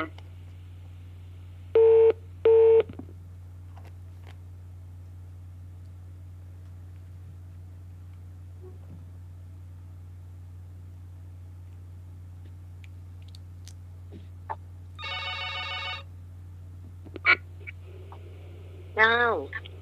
จานเป็นเนนแน่เป็นเนนจะเป็นเนนแบบบวชมาอายุประมาณ48เนี่ยแต่อีเนอร์เป็นเนนแล้วก็อยู่ที่พักสงฆ์ที่ลายสายนี่เนาะจะยมนักแขกแน่จะอ่านกลับภาษาหลวงพี่แน่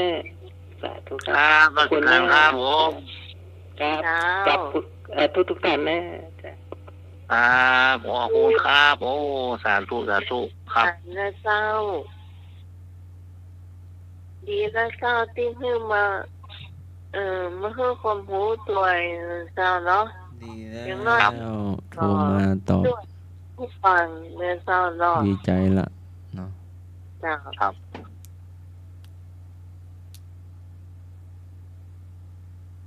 สุดยอด เป็นสามเณรอยู่สำนักสงฆ์อะไรนะจำไม่ได้ เจ้า จ้าน้องไหนเขาก็บอกเขาคนว่าลูกเรียนสนามบินอีกจ้ะเนาะเขาก็ตอบมาอย่า ไอ้ยังก็ เขาก็บอกออกเที่ยวกันมาลูกเรียนสนามบินเนี่ยจ้ะ ลูกเนนอยู่สำนักสงฆ์อะไรนะจำไม่ได้ อ๋อแต่ที่มันคนละคนนะแม่ อ๋อจ้ะ เจ้าคนละคน ก่อนตะกี้ได้ยินแม่ได้ยินหนูอยู่ตรงสนามบินนะคะก็จะได้ตอบ ที่ที่ บอก สนามบินเนี่ยกับท่านหนึ่งเจ้า แม่ก็ต้องเอาลูกเนนเขาเป็นอย่างอายุน้อยน้องแม่แก่แล้วเนาะ เจ้า เขา สนาม จะได้ บิ บร น รลุ กับ ไง ท่านหนึ่งแล้วก็มี สำนักแม่ก็แจ้งเพิ่นบอกได้บอกเขาบอกเพิ่นว่าลูกเนนสนามบินนี่ค่ะ จะได้เตือนไอ้สนามบินไปเลย เจ้าเจ้า เจ้า ขอบคุณครับ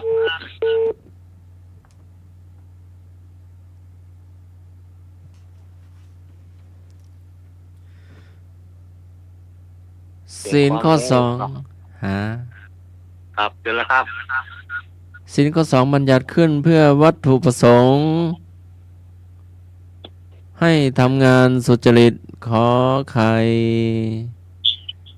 จริงๆแล้วเนี่ยนะ อตินาทานาเวรมณีฮะ พี่พรเนี่ยตอบขอไข่แต่พี่พรมาได้ตอบว่าให้สมัยอุตสาห์ขึ้นเท่านั้นนะวางสายเวียแต่คนที่ขึ้นมาแทนเนี่ยคือไอ้บ่าวดอกแดงเจ้าไอ้บ่าวดอกแดงก็เลยได้3 คะแนนเนอะอันนี้ก็คือตอบมาเต็มเลยเจ้า แล้วก็พี่พรได้2นะเจ้าพี่กรณ์ได้1ก่อนว่าไผมาที่3ไผมาที่3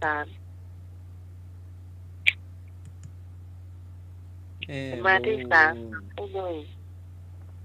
ที่เดี๋ยวไอ้พรไอ้ดอกแดงที่ก่อนหา พี่กรณ์มาที่3หรอ สมนี้นั่นมาสมนี้มาที่3ค่ะ มาก่อนค่ะ อ๋อ สมนี้ให้มาที่3แล้วไปก่อนอันดอกแดงหรอโอ้อันดอกแดงมาที่2หรอ เปล่าดอกแดงได้3 คะแนนนะเจ้าเพราะว่าก็จะบอกขอไข่แล้วก็ให้ประกอบอาชีพสมาชีพเนี่ย ทำงานทุจริตเนาะมาลักประจกเปิ้นมาแมทเปิ้น มันเป็นจะกินผู้เป็นกระทำนั่นแหละเจ้า อาการที่ไหนก็จ้าง พี่พรตอบมาขอไข่แต่ว่าไม่ได้ตอบเต็มก็เลยมาได้2 คะแนนเดี๋ยวเนอะพี่พรเนอะหรือว่ากันเนอะเจ้า แล้วคนที่ตอบมาที่3นี่จ้ะพี่กรณ์ก็ว่า สามเณรน่ะใครฟังอยู่เจ้าคุณผู้ฟังตัดสินใจช่วยกันก็หมอว่าเป็นข้อสุดท้ายที่เขาถามในคืนนี้นะ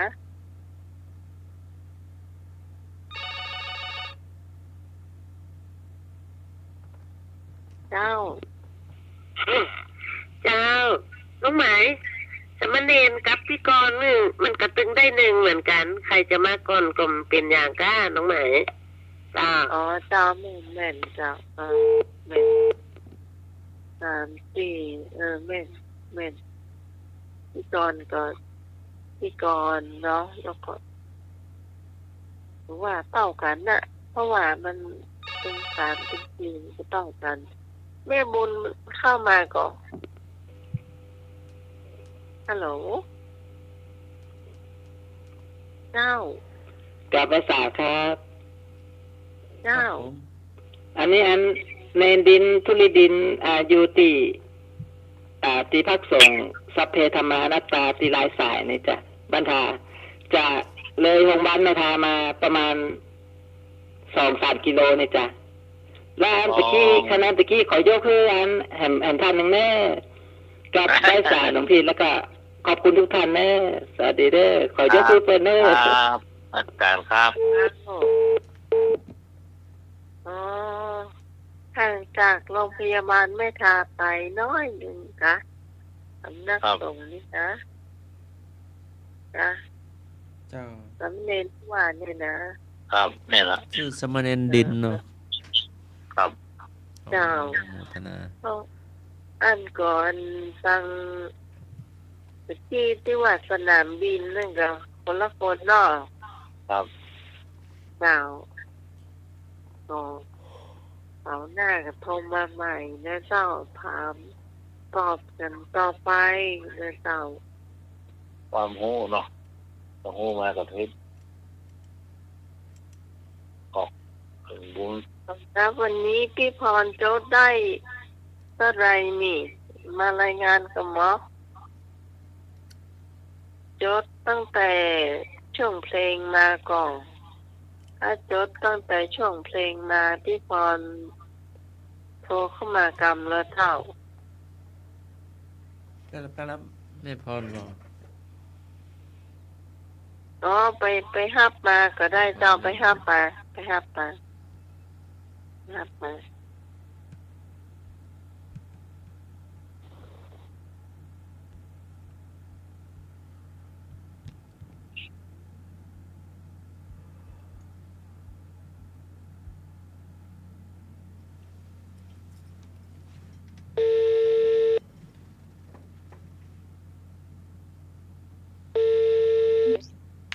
เจ้า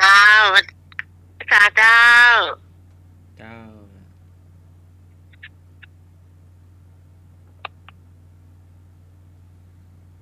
ไม่บุญเลย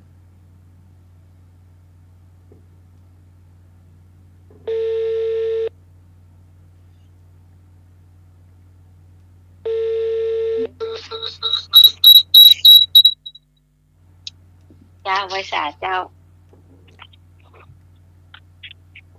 สวัสดีน้องใหม่เด้อสวัสดีไอ้หนุ่ยตัวเด้อ ครับผมดีค ส รับ วัสดีน้อง ครับ พรโดย ครับสวัสดีเจ้าแม่น้องไหมที่ข้อที่ว่าบวงนี่จะได้คะแนนก่อนเนี่ยไอ้ยังก็บวงมานั่นน่ะบวงมาได้คนละ1เจ้าพี่กรณ์ได้1เนาะพี่กรณ์ได้1จ้ะช่วงเพลงนี่ปีฉลืมฉลืออ่ะปีไม่ได้โจทย์พี่โจทย์เฉพาะเนี่ยทำมากนะจ๊ะเพลงนี้เหมือนอย่างเจ้าเพลงนี้แม่บุญนำอยู่เพลงนี้แม่บุญได้12คะแนนเจ้าจ้ะแล้วข้อสุดท้ายแม่ตอบข้ออย่างไรเดี๋ยวเพลงนะแม่บุญได้12เนาะจ้ะพี่เอกได้6เจ้าและพี่สาวต้นเปาได้3เจ้าจ้ะจะมีตั้ง ก็ช่วงของเนี่ยปัญหาธรรมะนี่ก็จะมีพี่พรได้ต่อใดเนี่ย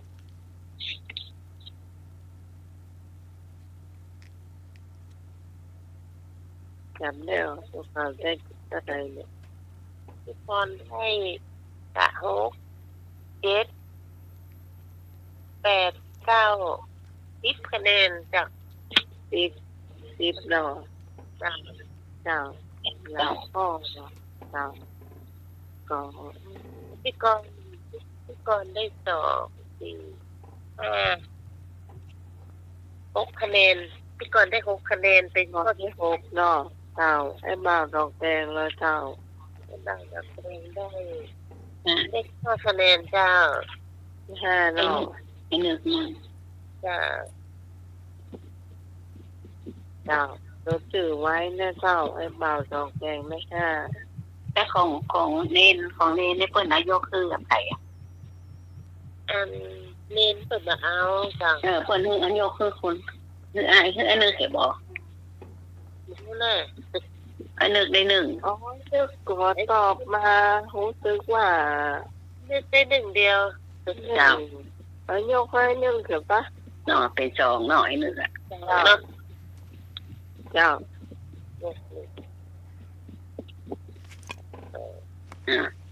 แม่ได้2ไม่ได้2ค่ะประมาณนะได้2เจ้าเรียนรวมไปก่อนจะได้เจ้าเนาะแม่บุญขอแม่กับโจ๊กเขาเดียวก็ได้นั่นแหละเนาะแม่ก็โจทย์ไว้นี่เหรอเจ้าครับไว้ด้วยแล้วเจ้าเนาะเจ้ามือเลี้ยงพี่พรก็ครับ12 บวก 2 ก็10 ปีแล้วล่ะแม่วันนี้เจ้าจ้าก็10 ปีมันเดาเอาของขนมแล้วจ้องในถุงหรอกเนาะเพลงมันเป็นจัดบักกะดิกหัวเพลงมันเก่าแก่เกินขนาดอันเพลงที่เพลงก็บ่เคยได้ยินหนูได้ยินตอบได้เดาเพลงอันนั้นมันก็ได้กระสาประสานจ้ะได้แล้วได้ดู2เพลงอ่ะได้3คะแนนได้2เพลงอ่ะจ้ะเพลงได้6คะแนนจ้ะเพลงละ3คะแนนหรอเพลงละ3ได้2เพลงได้หมดกี่เพลงเป็น1 2 3 4 5เพลง5เพลงได้12คะแนน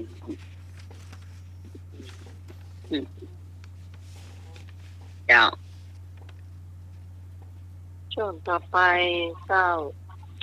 กรรมเก่าตามมากรรมเก่าน้อย1เราเจ้าจ้ะกรรมอย่างว่าจะใจเมื่อหูก็พอวายเมื่ออายก็พอเท่าเมื่อรู้คำพระเจ้าก็พอเข้าอยู่ในร่องถ้าก็คล้ายๆกับว่าถ้าบอกว่าถ้าบอกว่าพระถ้าบอกข้าพระวัดเข้าวัดบ่เข้าพระเจ้าบ่ไหวนั่นจ้ะบ่เข้าวัดจะเสื้อเนาะบ่ลงแล้วเวลาจะใกล้จะไปก็เวลาตายก็เอาไปไว้วัดจ้ะอย่างนั้นเนาะค่ะเมื่อหูก็ไปอยู่ไปร่องละจ้ะเดี๋ยวหน่วยรอบทไฟน้องเนอะน้องมาไฟนี่นะท่านสมัครเฉลยดิคำตอบมีอะไรมั่งเมื่อรู้ก็พอวายเมื่ออายก็พอเท่าเมื่อรู้คำพระเจ้าก็พอเข้าอยู่ในร่องกว่าจะรู้ก็สายกว่าจะอายก็แก่กว่าจะรู้ธรรมะของพระพุทธเจ้าก็เมื่อเข้าลงก็นั่นน่ะก็มันลงมันบ่เข้าวัดเข้าวาหรอกนะต้นไหนพวกมันนี่นะครับนี่คนละไปฟังเหตุก็ฟังเหตุมาชาติก็ ยังบ่เฮา ยังไม่เท่าเสื้ออีเนาะเอาไว้ คน เท่า เฮา ก่อน คนแก่ไปเตอ เป็นนมเป็นสาวไปแช่บ่ไปเด้อ หนุ่มอยู่อีเนาะยังไม่เท่าเสื้อให้คนเท่าไปก่อนเนี่ยคือคนเท่าไปก่อน เวลาเท่าแล้วก็ไปไหนก็ได้คุกะนะโอ้ไปเฮ้ย ไกลหมด สาวอยู่ลูกสาวเป็นบ่าวอยู่บ่ไปเด้อ ขึ้นดอยขึ้นมนต์ดอยวัดน่ะเนาะ ครับ รู้แล้วอ่ะ อ่า รู้แล้วเฮาแล้วอะ เอาแล้ว ขึ้นดอย โอ้ ขึ้นด เป็น อย สาว มัน แต่งงานก่อนเนี่ยแต่งงานแล้วไปบ่ได้ล่ะเอาหัวมันขาง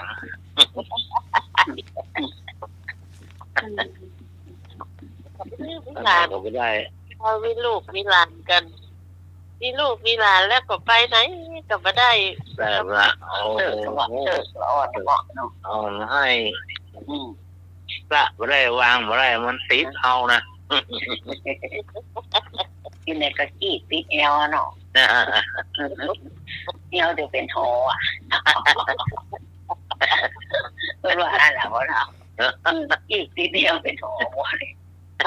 ถอันละเหลือ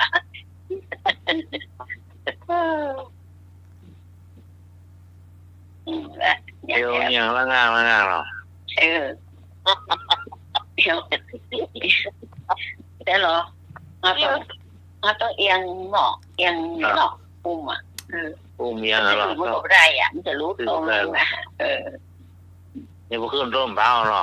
จิบนั่นแหละ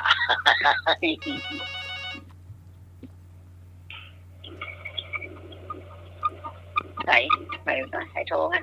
จ้าไอ้นึก จ้าแม่บุญ จ้าวันนี้เจ้าแม่ คุณอู้นี่ยังแม่เป็นละอ่อนได้น้อยกว่าจ้ะน้องเป็นหอ เป็น แต่ แก่ ว่า กัน น้องพี่ก็ไม่ได้นุ่งเสื้อน้องก็ไม่ได้นุ่งเสื้อเนาะเอากันได้หนังเป็นหนังเนี่ยกล้าแอลนั่นก็มีเป็นหนังเนาะเอาก็ไม่ได้ใส่เสื้อน้องก็เหมือนกันอุ้มกันไปมันอย่างอย่างน้องเหลือกับโว้นะน้องมันอย่างมันนักเหลืองหมูติหมูแม่นี่น้องนะเพราะแม่เป็นคนโตเนาะน้องคนทักแม่นี่ยังไม่ได้อุ้มเจ้าคนที่สองไปนี่ก็อะไรก็อุ้มหน่อยๆถ้าคนที่สามไปแล้วเริ่มละได้อุ้มแล้วว่าเขา10 ขวบ10 ขวบได้อุ้มละแอลเป็นหอแต่ยาว แต่กะนึกว่ามันเพิ่มว่าบ่ได้ น้องใกล้น้องให้แง่โดนแป้มือแล้วบ๊อบปีนะเดี๋ยวน้องนะ อันนั้นเพิ่นอย่างเราเก่าวันนั้นอ่ะจำว่าได้ก็อันอย่างก็ ให้หัวได้น้องมันให้ดีอ่ะ พ่อ แหม ป่วยอย่างก็ลงปีมันก่อนเนาะ ครับเดี๋ยวน้องอย่างแต่ละตับต่อ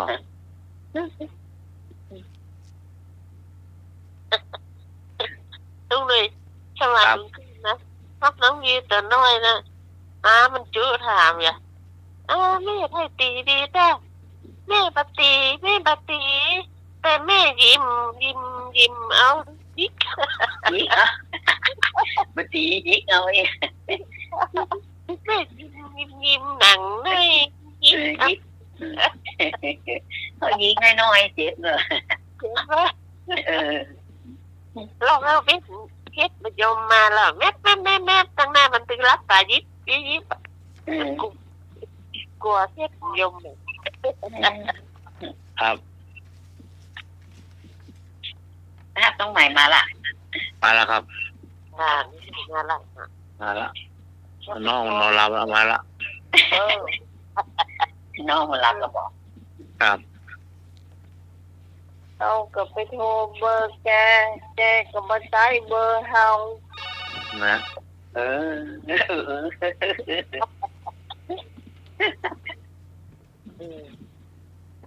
ไปโทรมา ครับผม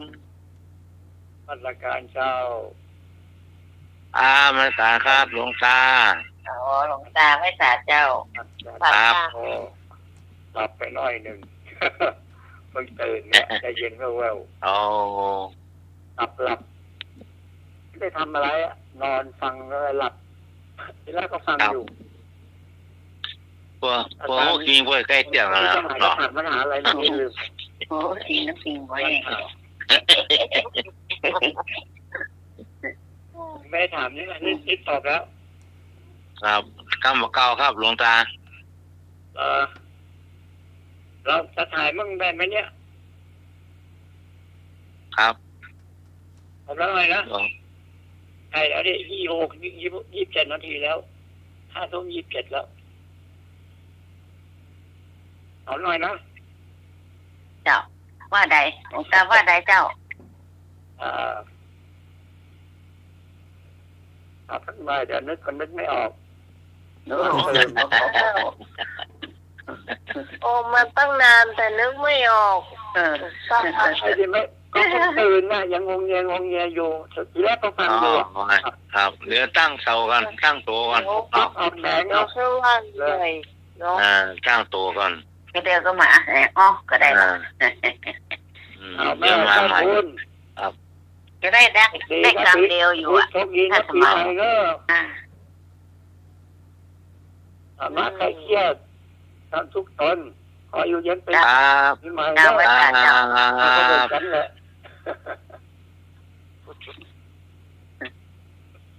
ตั้งอกตั้งใจลืมไม่อ่ะ นี่ไอ้หนุ่ยก็เหมือนกันเราจ้ะกำลังจะถามลืมไปใหญ่เนี่ย นะ ไม่ว่าเขาเปิดเนอะ นะครับ ตัวใครที่ลืมเหมือนกันแหละ เนี่ยอูนายมันผู้เจ้าแล้วเนาะ แล้วน้องก็อู้ไกด์หน่วยกรรมเนาะว่าถ้าคนใดคนหนึ่งอู้แต่ว่าคนหนึ่งนี่ต้องหยุดนะเพราะว่ามันจะโดนกันเต่า เจ้า มันจะซูนกันแล้วฟังมาหูเรื่องเลยแต่คนใดคนหนึ่งหยุดเนาะเราคอยอู้ หยุดฟังเป็นจบแล้วไปอู้นี่ เจ้าต่อกันได้เป็นยังแต่ว่าถ้ามาซูนกันเบิ่มเบิ่งคนฟังทางบ้านแม้แต่ตัวเจ้าเองเนี่ยโอ้โหเรื่อง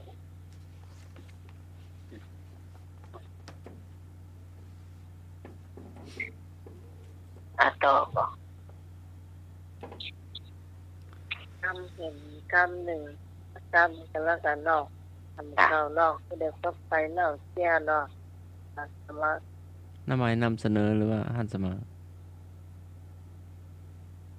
กำบเก่าต่ออ่ะ ทำเหมือนเราอ่ะ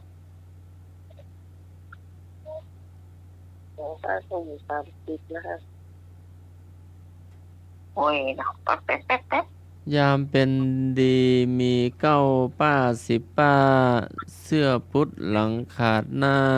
ป้าตนเดียวก็หาย ยามเป็นดี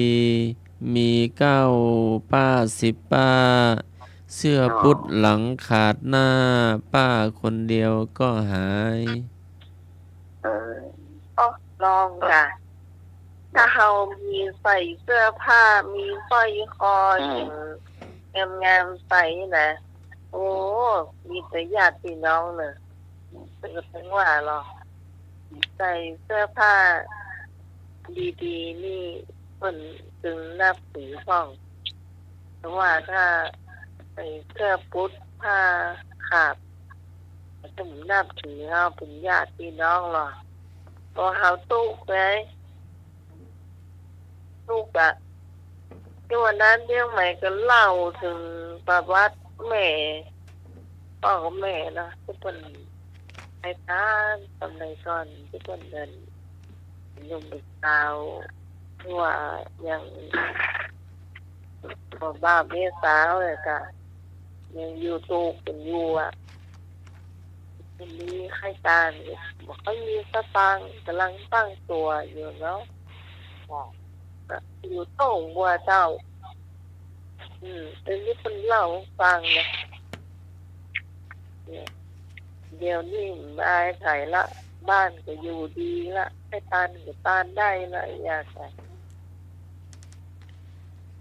บ้านนี้เด่นนี้เจ้านี่อันนี้เหมือนกับท่านสมัครว่านั่นแหละในความหมายว่ายามมั่งมีก็มีญาติพอผ้าขาดยากจนญาติก็หายเบิ้นท่านเปิ้นจะไปถามว่า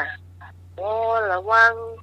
ของเสื้อผ้าจะหล่นนั่นใส่สิ้นมึงเลยอ่ะ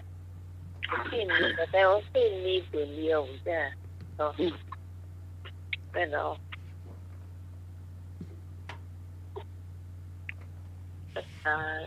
ดูถูกตัว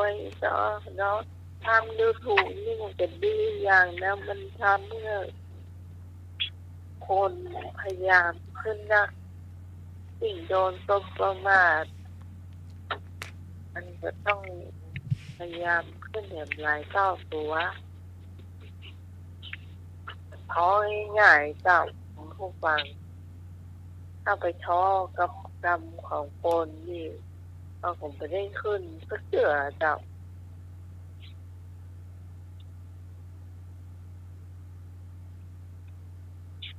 พี่พรเนาะจ้าพี่พรก็โดนมันนักแหละ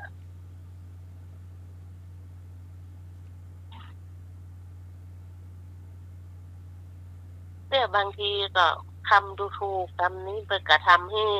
เราพยายามเนาะพยายามที่จะที่ใส่ได้ดูถูกอย่างอันเนาะจ้า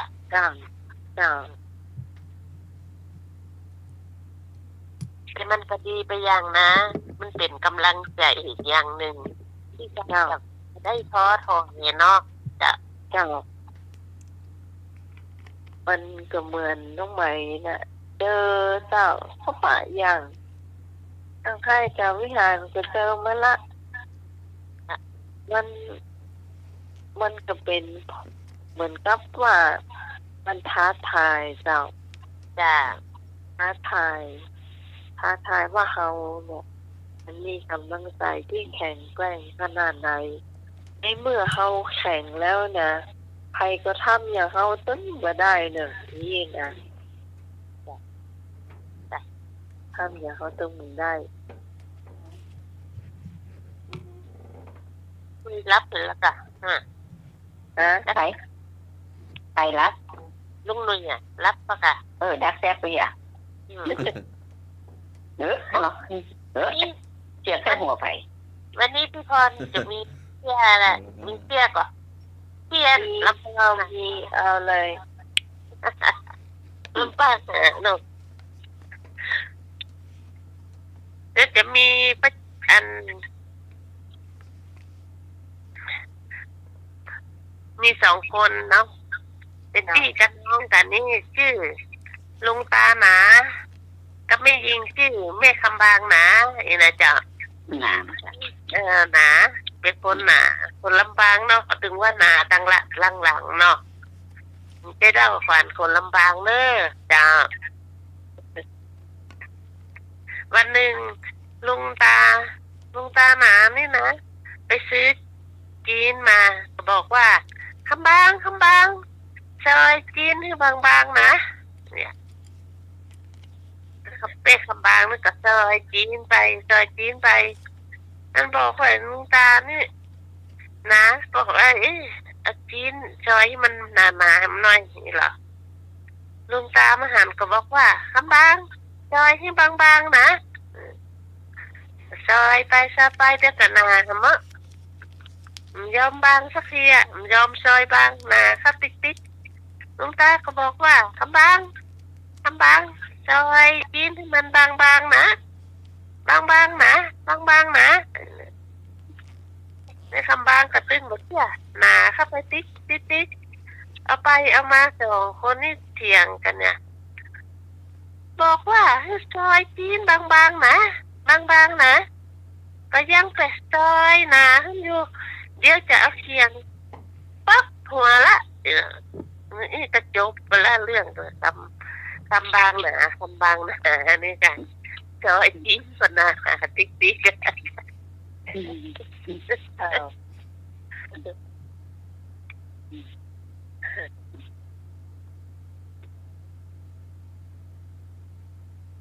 พี่ปอนอยู่ทางใดเสียงก้องๆเลย พี่ก็อยู่ในห้องธรรมดาไม่เจ้าเจ้าอยู่ก็เตือนนะจ้ะวันนี้กล้องกะจ้ะเสียงกล้องอยู่ในห้อง วิทยุก็ไม่เปิดหรอกจ้ะ แม่ก็ปิดละแม่ก็ปิด มันเป็นเสียงกล้องของวิทยุ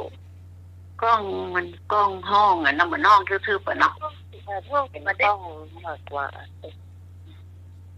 ห้องโล่งจ้ะ ได้อยู่ฟังได้อยู่ เจ้า ได้อยู่เนาะจ้ะ ไอ้นุ่ยไปไหนไอ้นุ่ย วันนี้เปิ้นไปทุกฝ่ายกันหมดเหลือพี่คนเดียวเจ้าอยู่บ้านอ่ะ แล้วก็ปูอยู่ข้างล่างดูแลปูอยู่ข้างล่างกันกินที่ดูแลมดมันไปนอนไม่จ่ายกันมดเจ้าเหลือคนเดียวอยู่บนบ้านแล้วปูก็นอนลุ่มจ้าไอ้โทรมาปูรับละรับแล้ว เหมือนกันออนรับแล้วจ้ะพอเพิ่นรับแล้วมาจ้ะจะเพิ่นช่วยเหลือตัวเก่าได้น้ำคนเก่าจ้ะห้องน้ำคนเดียวได้กินข้าวคนเดียวได้อย่างคนเดียวได้หมดก็ยังแคลนหน่อยจ้ะเนาะจ้ะ94แล้วแม่โอ้เคยถูกยายืน94นะจ้ะพอดีน้องล่าย่าเขาต้นเสียจ้ะแล้วก็จะเผาวันพุธและไอ้ก็ไปตั้งมาจ้าละจ้ะไปนอนที่คืนหนึ่งจ้ะ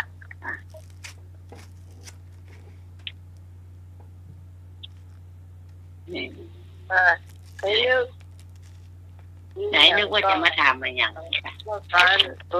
จากสมัครมีเสียก่อนเยอะกะ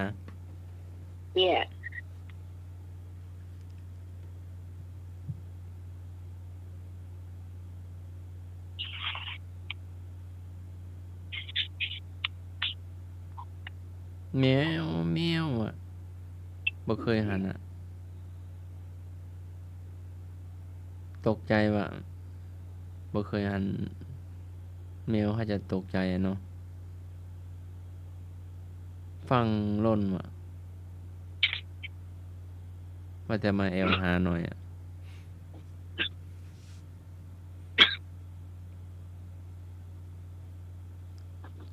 ใครบอกเคยหันกันเนาะมืนหันนะกะจบ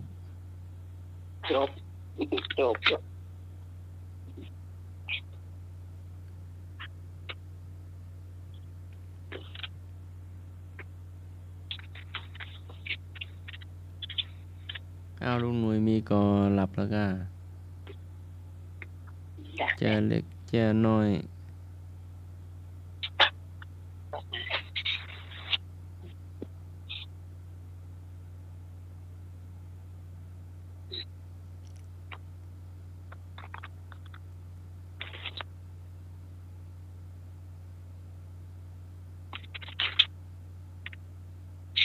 ฮัลโหลเนี่ยดักแจ๊บกันหมดไหนน้องใหม่ก็ไม่ได้ยินน้องพรก็ไม่ได้ยินพรอยู่วะอยู่เจ้าน้องใหม่หรอกดรับนะดักแจ๊บนี่นะเรื่องสองนิมนต์ศาลว่ะพอมาล้างถ้วยแล้วเจ้าโจฮะโอ้ย มอบว่ายังบ่ตอนจบล่ะ จบแล้ว นิมนต์นิมนต์ว่ะ ฟังจบแล้วว่ะ เข้ามาแล้วฉันเรียบร้อยแล้วว่ะมันเป็นยังเนาะเอาตามเวลาเนาะ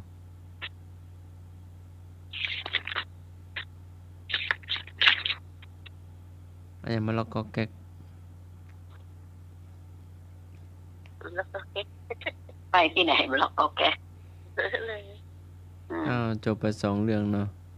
เอาอีกเรื่องหนึ่งเนาะ อ้าว เสียงคุยกันเจ้าโอ้มาพอศรัทธามาประชุมกันอู้กันนะเนาะอันนั้นอันนี้อันเนาะ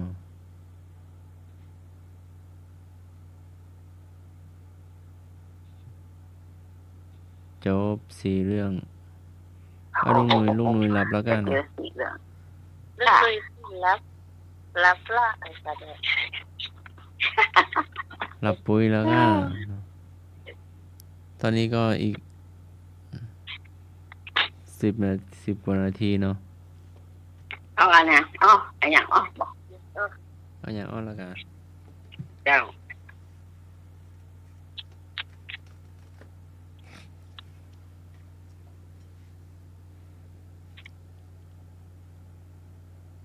อีกข้างเท่าขุดหลุมอยู่ในดินเอาอย่างอีกข้างเท่าขุดหลุมอยู่ในดินทำไมสงครามโลกนู้นก็ อีกข้างเท่า อัน อย่างข้างเท่า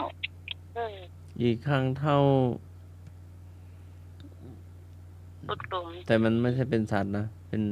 ตัวเรานี่แหละ คนเรานี่แหละเนาะสมัยนู้นน่ะสงครามโลกสมัยเครื่องบินสมัยระเบิดสมัย ผู้ดุมอยู่ในดินก็คนลบหลุมลบภัยนะก็อยู่หลุมลบภัยกะ เนาะขุดโม่งอยู่เนาะ ลบภัยอยู่ใต้ดินพุ่นน่ะ จะเป็นเด็กน้อยก็เนี่ยเห็นมีโม่งอยู่นะ นั่นน่ะโมงลบภัย เดี๋ย นะ วเครื่องบินตามได้ตามว่าเนาะพอบินพออยู่ไปไม่ ตอน ต้องหล ส บ งครามครั้งที่ 2แม่อยู่ในท้องอยู่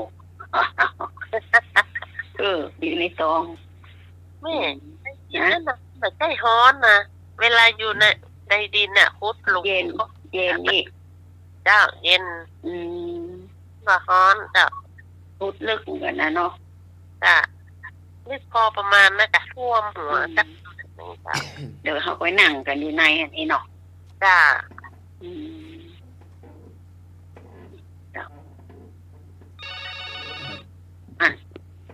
เลยเลือกทำเลย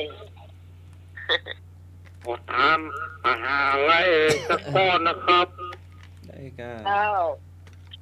ออกทางนำหน้าหอหีบตามหลังคือหยังมีอยู่5 กรัมพอทางนำหน้าหอหีบตามหลัง พาหาลือ ไม่ใช่เย็นมันเป็นพระนามของพระพุทธเจ้าเป็นพระนามพระพุทธเจ้า พอ พระ พา พุทธองค์ ไม่ใช่ พระสมณะ ใช่เจ๊มีอยู่5 คำ มีกี่จำก็ 5 กรัม พระเจ้าเข่งคม ไม่ใช่ หลวงพ่อเพชร ไม่ใช่เย็นมี2 คำแต่อันนี้มี5 อย่างเมตไตร กุกะนะโม ไม่ใช่ พระ เป็นพระนามของพระพุทธเจ้า พระเจ้าองค์ไหนมีหลายองค์ พระส อยู่ ม 5 ณะ พระองค์ พระ นั่นน่ะนะโมพุทธายะพระเจ้า5 พระองค์น่ะมีชื่อน่ะชื่ออย่างว่อง ไอ้นี่เป็นแกเตี้ย ใส่เสื้อมันหอหีบตามหลังแม่ หอหีบตามหลัง ตามหลัง พระเจ้าองค์ปัจจุบันนี้เนาะ โอ้เลิกโมโหนะครับ เอา มันมีหลายปาง พระเจ้า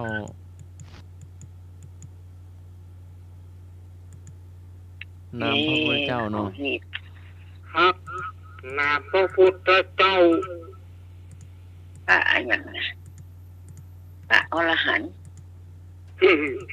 แจ้เย้ นามชื่อเพื่อนเนาะ ชื่อ หรือ เพิ่ ว่าน จะไหน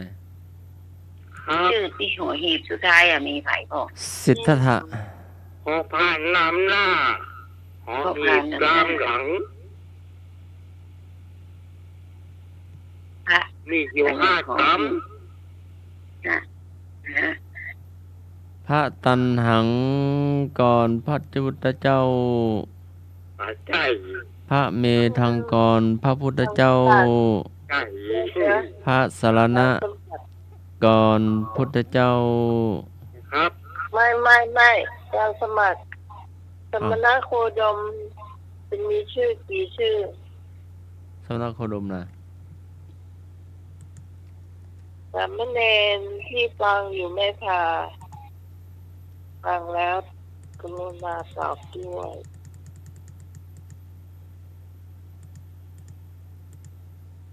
เน่าเลยปะตรงไหน เน่าแล้วเนาะ เน่าเน่า พระพุทธสิหิง เราก็ว่าหอหีบหอหีบมันไม่มีชื่อคน พระพุทธสิหิง อยู่ไหนพระพุทธหิงอยู่วัดไหนอยู่ประเทศไหนอยู่ที่ไหน โมโหนะครับพระนามเปิ้นพระพุทธสิหิง อยู่วัดพระสิงห์ ไม่เคยพุทธหิง อยู่แต่ ใช่ ละประ เห็น เทศ มีสวดอยู่ เอาเห็นนั่นเหรอ วัดพระสิงห์อ่ะ สงกรานต์นั่นเหรอสงกรานต์อ่ะ พระพุทธสิหิงนะกะ วัดพระสิงห์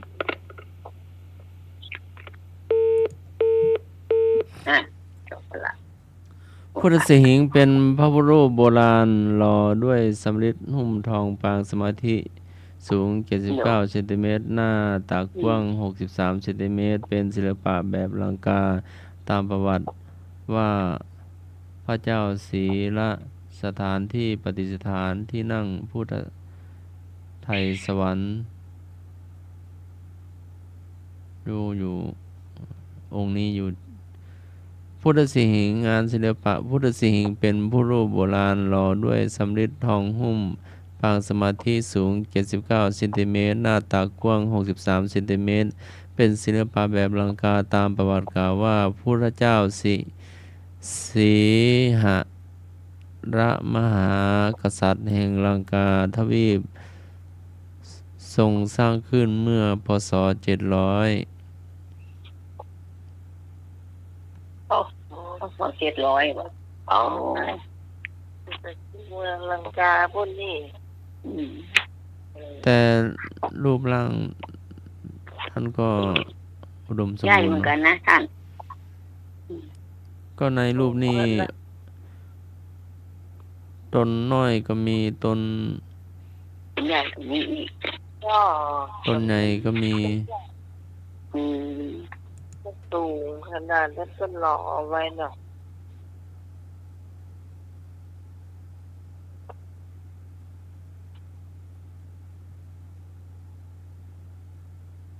เอาอย่างข้อต่อไป อย่างอ้อ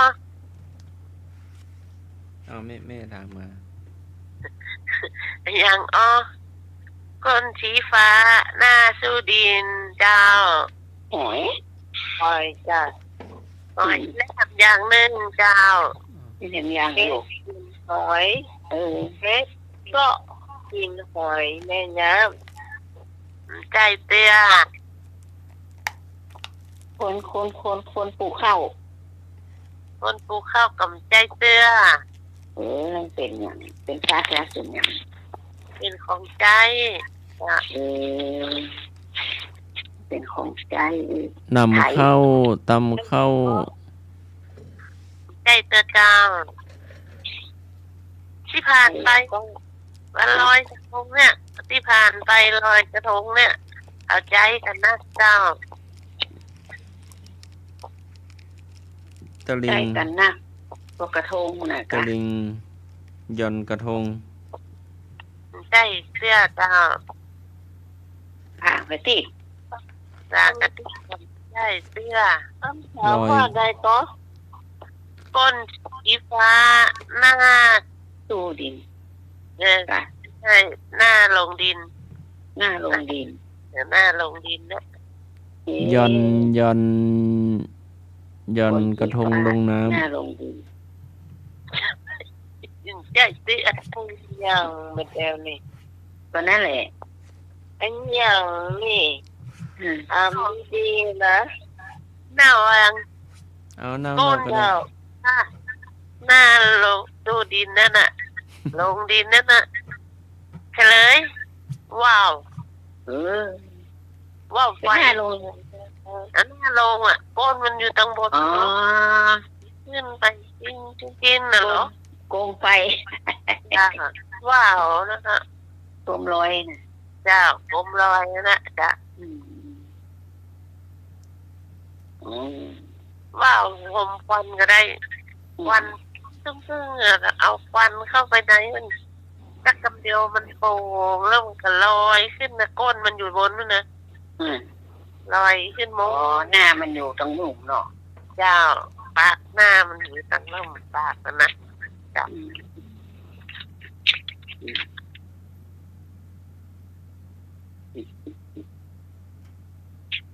ลุงนุ้ยไปไหนอ่ะนักยับมันอย่างอ้อ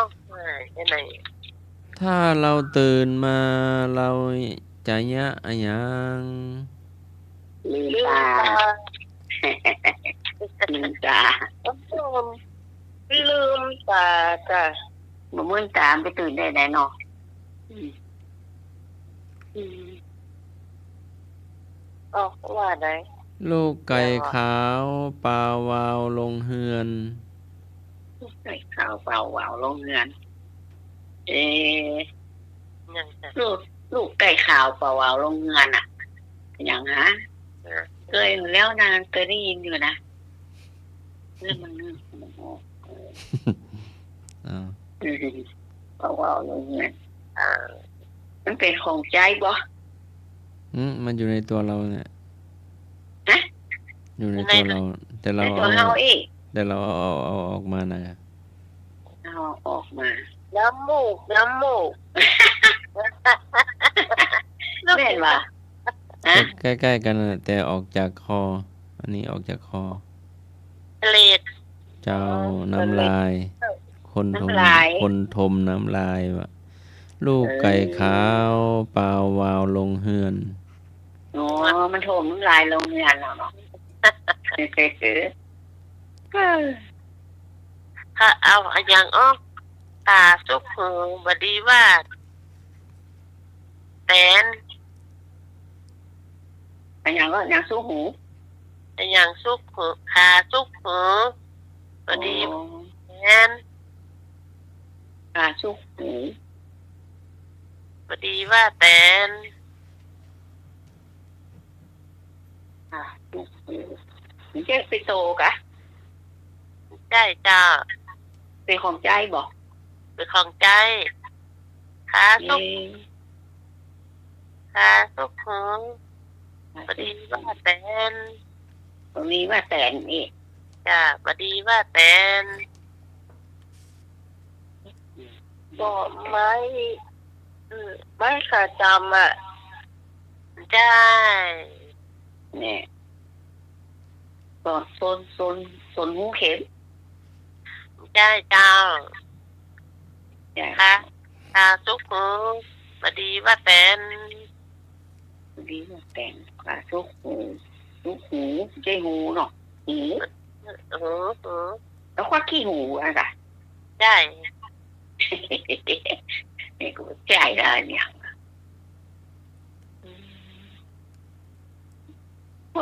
นึกบ่ออกเฮ้ย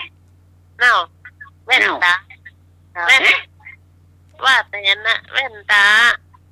ปีนนั่นน่ะครับ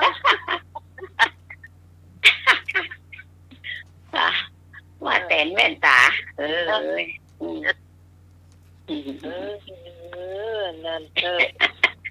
คำถามสุดท้ายมาเลยไอ้ยาถามมาแม่ถามเชือกถึงเส้นลากควายไปเป็นหมู่เชือก1เส้นลากควายไปเป็นหมู่อยากถึงเส้นลากควายเป็นหมู่ยาวเชือกเส้นเดียวอะลากควายเป็นหมู่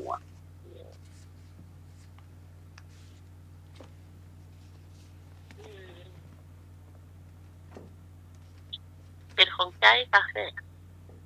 หัวใจเป็นของกินกะเจ้าต้มมาม่าไม่ใช่ยำวุ้นเส้นไม่ใช่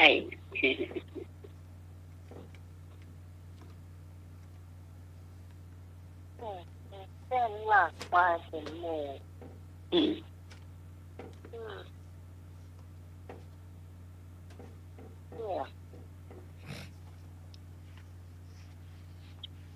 คนเคยถามเตือนแล้วนะไส้ควายไส้เนี่ยแล้วก็ใช่เน่าอย่างหมดเวลาอย่างเจ้าเน่าเนาะเจ้าผักบุ้งเจ้าผักบุ้ง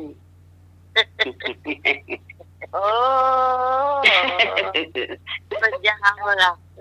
มันจะเป็นเส้นเป็นสายไปเดียวกันอ่ะผูกก็มีเส้นเดียวเนาะ